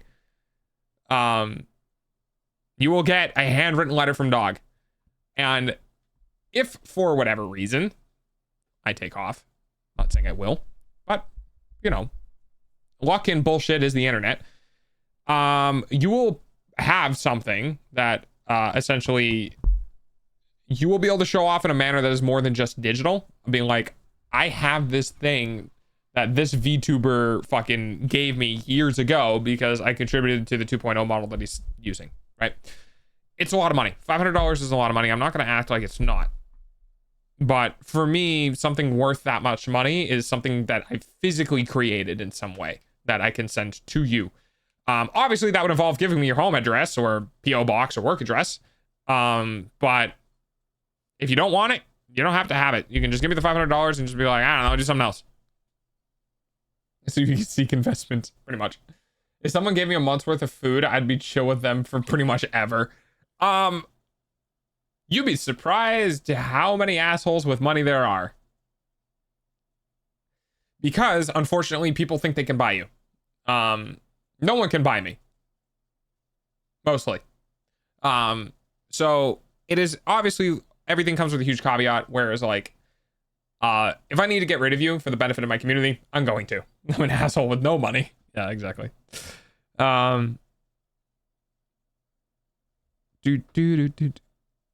Okay, and then every $20 that I get, either through cheers or through whatever, spins the wheel. So we talked about the wheel before, but any $20 amount afterwards is a wheel spin. And then on top of that, so there are some other goals. I mentioned the bonus goals of the free skibble. On the $200 one, which is the custom Discord role, if we reach a $500 total on the $200 one, there's two different things you can get. Outside of household. Oh, well, yeah, same. Outside of the original $200 one, if we get the $500 bonus, there is a special thing that I cannot say because it needs to be unlocked, which is further down, which is past $1,000, which is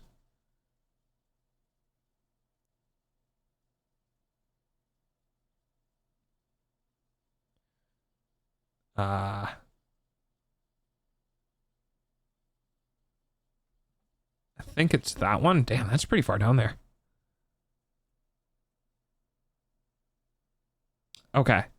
Yeah, so it's not that one. There's two things you can unlock at $200. One of them, unfortunately, is only unlocked at an extremely high amount of money. But it makes sense because that particular one is pretty costly. But at $200 with the bonus, you'll get a sticky note IRL. Which means that I will take like a packet of sticky notes. I will write down whatever you want me to write down. And I will take that sticky note and I'll put it in something. And essentially it will be a part of my streaming setup forever. So if you give me $200, then something you say or whatever will essentially be a part of my streaming stuff for the rest of the time that I stream.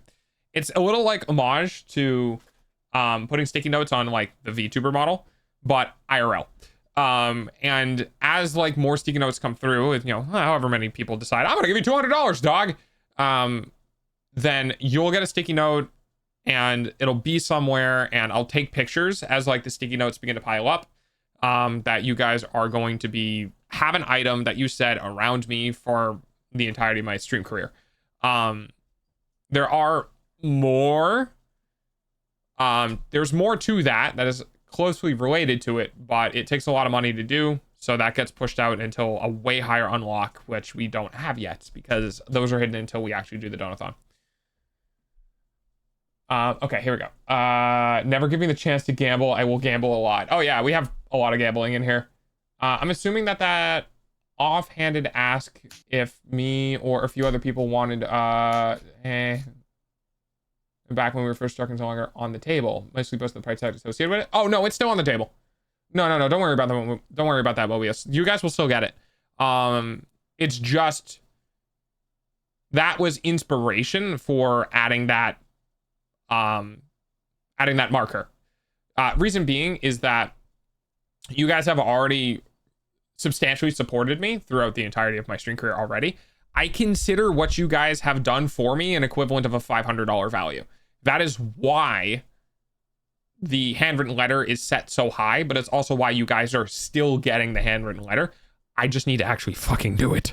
But you will still be getting it. I am not moist, I am dry even. Question, is time limit between gambling? Yes. I think it's 1 minute.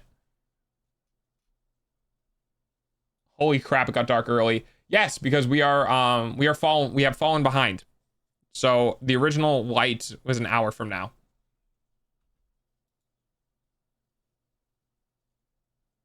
You heard that, Mobius? You're worth $500. Yeah.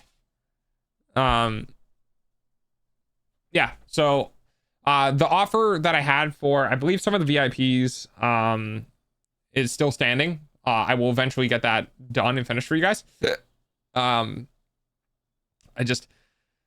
haven't dedicated time to sit down and fucking do it, but I have the stamps, which, by the way, spoiler, the stamps are D&D stamps because I am a fucking nerd. And I figured it would be really cool if you got a handwritten letter from me with like a wax seal and then like just a little fucking stamp on the top right hand corner that's just a D&D stamp, because yes,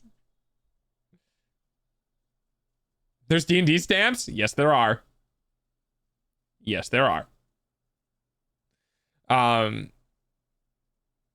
So yeah, I'll eventually be getting those out to those who I offered it to. I don't know what I'm going to do for the prerequisites. I think I have a couple people in mind who've been around supporting long enough who deserve to have it.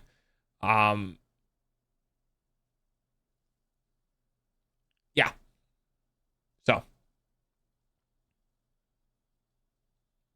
But yeah, it's a lot of stuff. It's a lot of stuff. It's going to be fun. It's going to be super fun. I'm looking forward to it.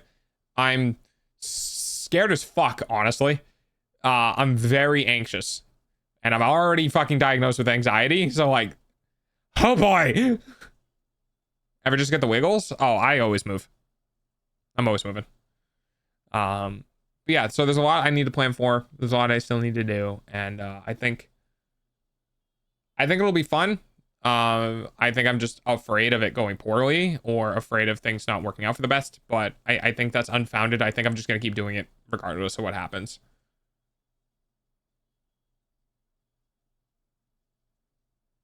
We are approaching. Yeah, you'll probably get it next stream because I think we'll be ending early. Well, we'll be ending at the 4 o'clock tonight. You got this. Thank you, Gwen. I appreciate it. Wiggly Doggo. Yes, Wiggly Doggo. I do it when I eat something that I really like. Like if I'm sitting down on like a table and like I'm surrounded by friends or a partner or whatever, and I get something and I really like it, I will literally just, I'll do that. If you're wondering, yes, I am a dog. I am just a dog. It's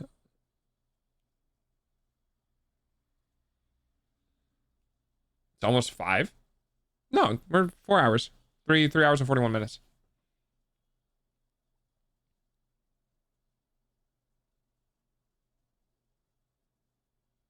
I don't believe you.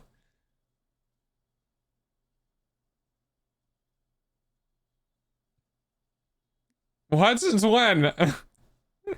On every level except physical. Pretty much. Cat hours. Oh, yeah. Yeah. That idle wiggle was adorable. I did what? Yeah, I don't know. I just am.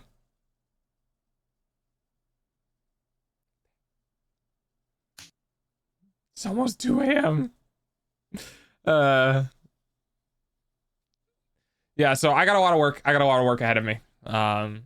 Hopefully people will have fun. You wiggled. It was adorable. Oh, okay. Guys, yes. Sure. I will take your word for it. I am very blind. I move around in my chair. I move around a lot, like in general. I move around a lot with my hands. It's one of the reasons why I think it'll be fun to have full body tracking, is because you guys can see like my weird ass position that I somehow always end up in. Because like I'm sitting in my chair. I have like one leg up. I have my arm around my leg. I'm chilling. I'm very excited to have a laptop. I can listen to my music quietly while I watch. Oh, dear Hammy, I'm stoked for you, bud. I think the reason why I'm happy for you is because like it's cool because I can tell you're being like financially responsible. You know what I mean? Like it's not like, oh, I just went out and bought a new laptop. It's like, no, it's a laptop my buddy gave me. You know what I mean? And it's cool because it's like being financially responsible and still getting things you like in a cheap way is something I love promoting, because like I feel like maybe in the United States we have a very high consumeristic personality types where it's like, okay, the companies in the United States have a very throw it away, get a new one sort of mentality. So it's really cool seeing people like, yeah, I buy used shit, or like, yeah, I just got this from a buddy or whatever, but who can't afford new things. It's really cool to see people who are just like not overspending on things that they don't need. You know what I mean? IFK, what did I miss? You missed the promise. You guys still getting a letter. Oh, yeah, you did. Yeah, I said I added it because I thought it was a cool thing to add, and I marked it at that much money because I figured that's how much the people who are gonna get it, like, value they've given me. You know what I mean?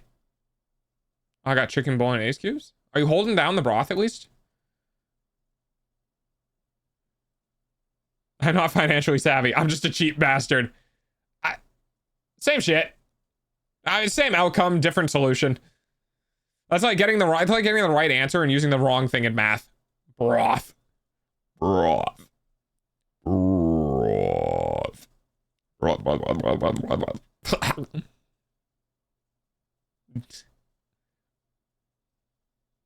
can hold that down, thankfully. Oh, that's good.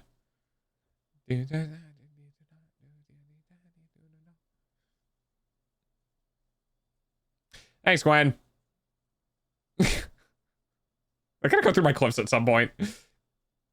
Damn, I already have 4K. Let's go. Good, that still works. Yeah, I try to keep things. I try not to take things away. Specifically for that reason. People will come back and they'll be like, "Oh, where's the thing?" I'm like, yeah. I mean, I have taken away some like redeems. They were just never getting used. And then I cheapened everything else. So yeah, the redeems are way cheaper than they used to be. I am winning. Oh, close. Yes, there you go. Woo!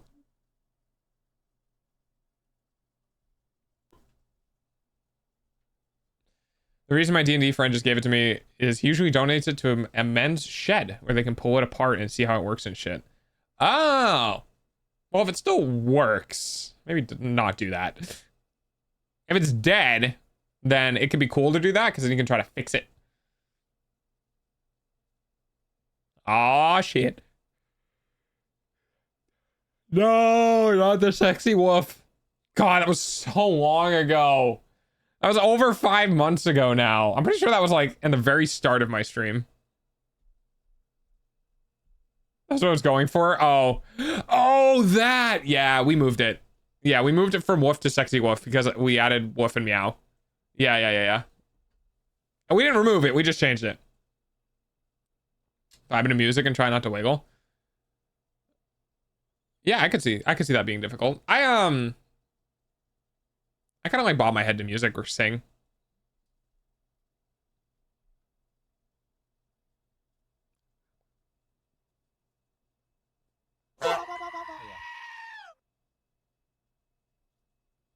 Is that no mega honk? Do not be able to escape the sexy wolf. Yeah, I remove all commands except for that one.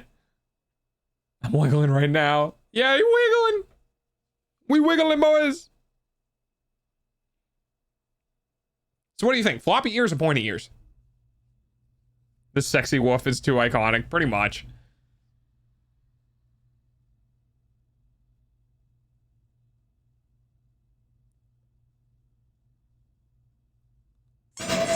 Ah, I was yawning. This is Miko Wiggle, pretty much. One floppy, one pointy. It's not a bad idea. I've thought about it, but I haven't really decided just yet. Oh, I wonder if he got back to me.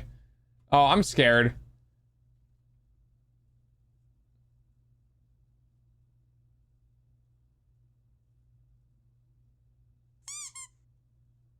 Oh, sweet. You did get back to me. One ear, one flop. All right, we're going to look at this together. Okay. Not safe for work, not child coded. Caricatures, non-character based off of photos. Characters not owned by the client. General, hardcore, overly offensive. You can submit one commission request at a time. Okay. It's $800. It's cheaper than I thought, baby. The character design is $800. I was planning for 1,000. Well, let's go. It's $200 cheaper, thank God. Endless head pads. Yeah. This is cool down for a reason. Do a channel redeem where people change it? Yeah, we could. We could do something like that.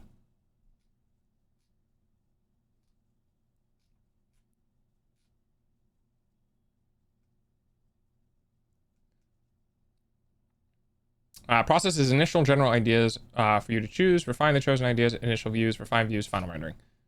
Outfit design is $450. Wait, did he do outfit designs for fucking Iron Mouse, Nanners, and Silvervale? That's awesome. Good for him.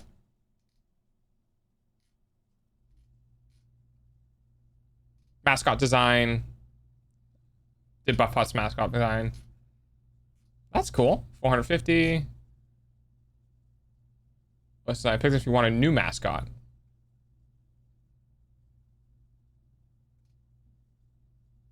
This is a digital service, no physical print. The service is first come. It's not first curse. Remember, play safe with gambling. No, it's fine. It's my most viewed clip, and perhaps my most viewed clip on this channel. And it's entirely because I posted it once or twice a stream for like 3 months. Oh my god, I know. I know, every time, like, it's funny because it keeps coming up because it's like, it keeps coming up as in like a, fucking, what's it called?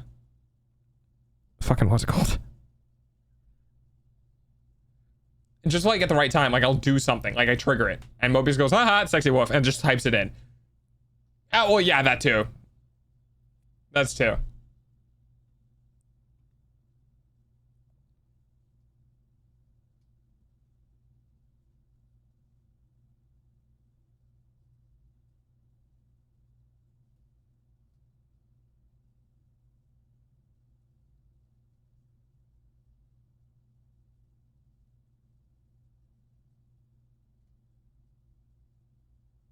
Design process takes about a month, which I'll be asking for feedback. Please do not take more than a week to reply. If for any reason you need more time, please send me a message.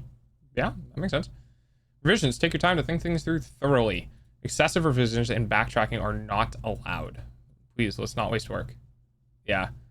Raw files. Artist reserves the right to not share the raw files, PSDs, etc. The client may request transparent versions. Vector files will be delivered as BSD files. Okay. Yeah, this seems all basic.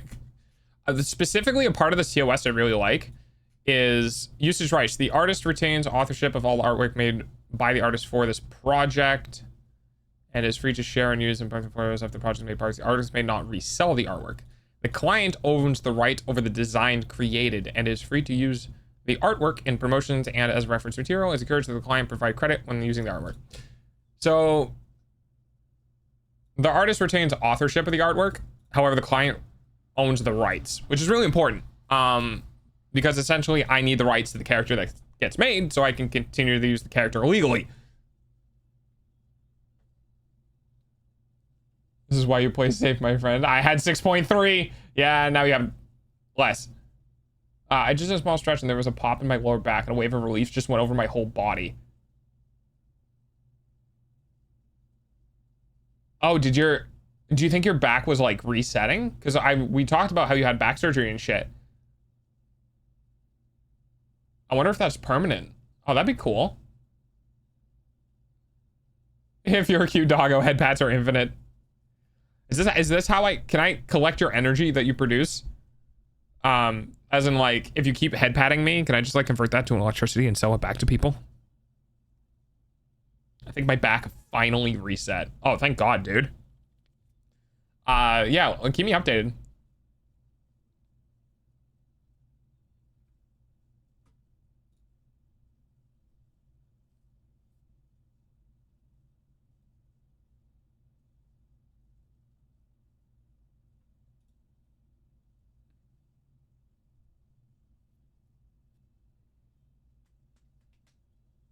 All right.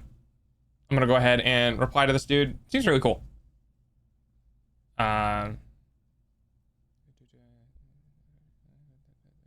Fuck!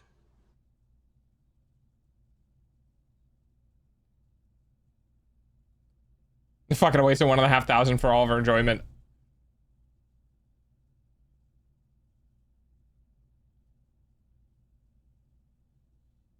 Eh. Not if I do it first. Yay. Oh no. Oh god damn it. Woo! I hate you. Hey, what is on thing you hate a lot? Oh, what's one thing I hate a lot? Oh, maliciousness? Yeah, unfounded hate. Those sort of things. Dude got back to me 20 minutes after I messaged him. Jesus Christ.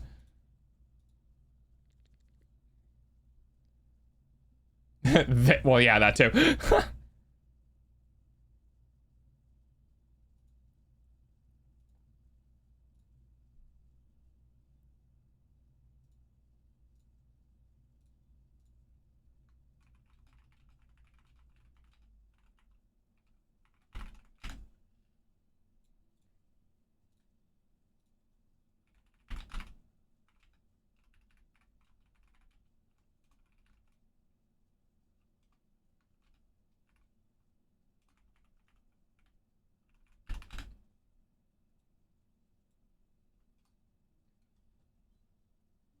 Discrimination is what I hate most.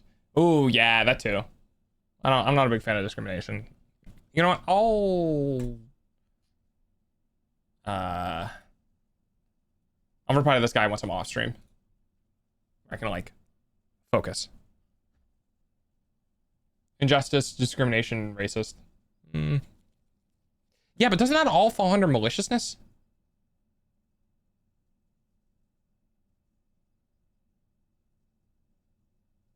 Is it like, is there a non-malicious version of those things? As in like injustice, discrimination. Is there a non-malicious version of discrimination? No, I think that just kind of is in the thing. Kind of a part of the nature of it. So yeah, I guess there maybe might not be a version of maliciousness in that. But yeah, anyway, I was just thinking, yeah, people. I don't like people. I'm a dog person. I am a dog.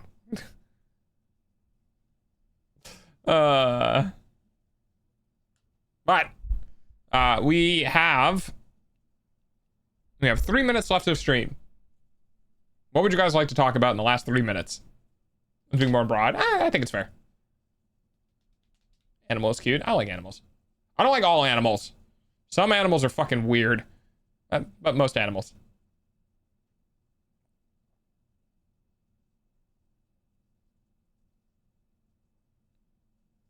I mean, you are a dog person. I like that we can clarify between dog person 1 word and dog person 2 words. I think dog person 1 word means literally dog person, and dog person 2 words means a dog.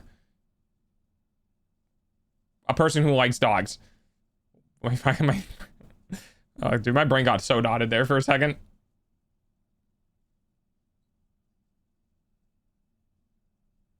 My cat came by and started watching, by the way. Oh.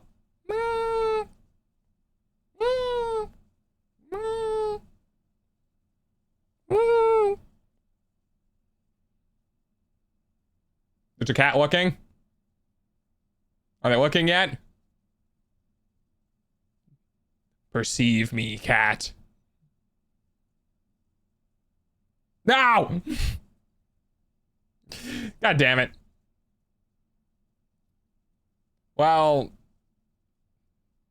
this is the cat pizza. The allegations are false. The allegations are false. None of them are true. I don't know what you're talking about. I am a dog of many talents. You ever see the barking cat? I'm not gonna get into that rabbit hole. There's a video on YouTube that I think is like 12 or 13 years old, and it's a cat barking. Ads are going to start in a and then it gets couple of caught. minutes. Please. And then it starts meowing. And it's fucking hilarious. Raised by dogs, right? The barking cat is you. No! No. No. God damn it, Mobius.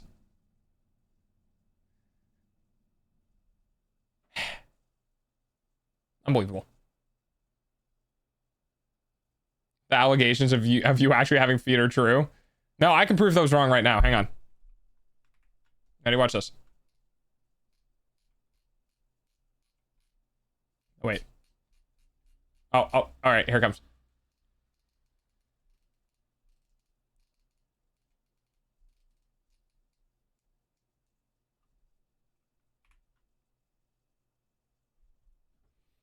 Yep. I don't have anything. Defeat on my wholesome streamer? Impossible. Yeah, exactly. So you can't lewd me if I don't have them. Problem solved. I do have hands, though. Kinda. Paws are cuter than hands. Prove me wrong. I can't, because you were correct. Green pants?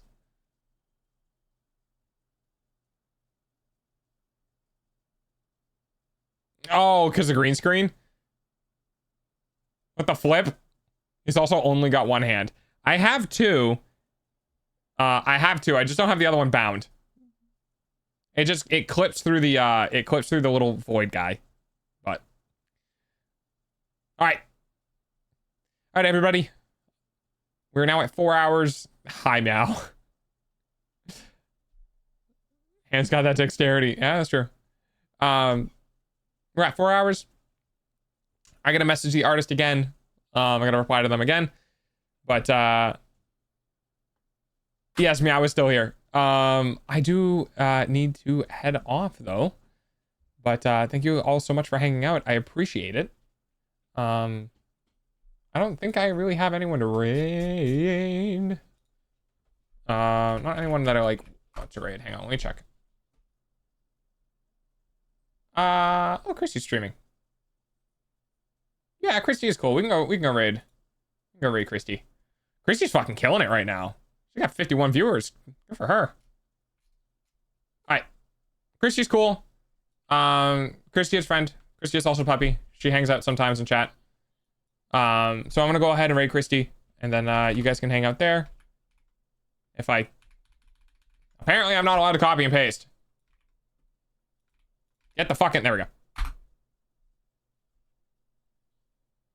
Alrighty. Thanks for hanging out, guys. I appreciate it. But yeah, we're gonna. Good night.